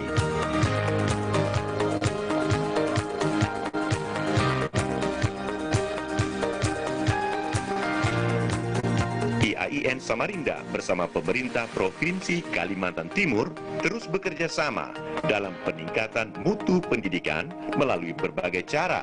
Salah satunya pemberian beasiswa, serta tidak kalah pentingnya, lulusan perguruan tinggi mampu mengisi formasi-formasi pekerjaan, baik di pemerintahan ataupun swasta.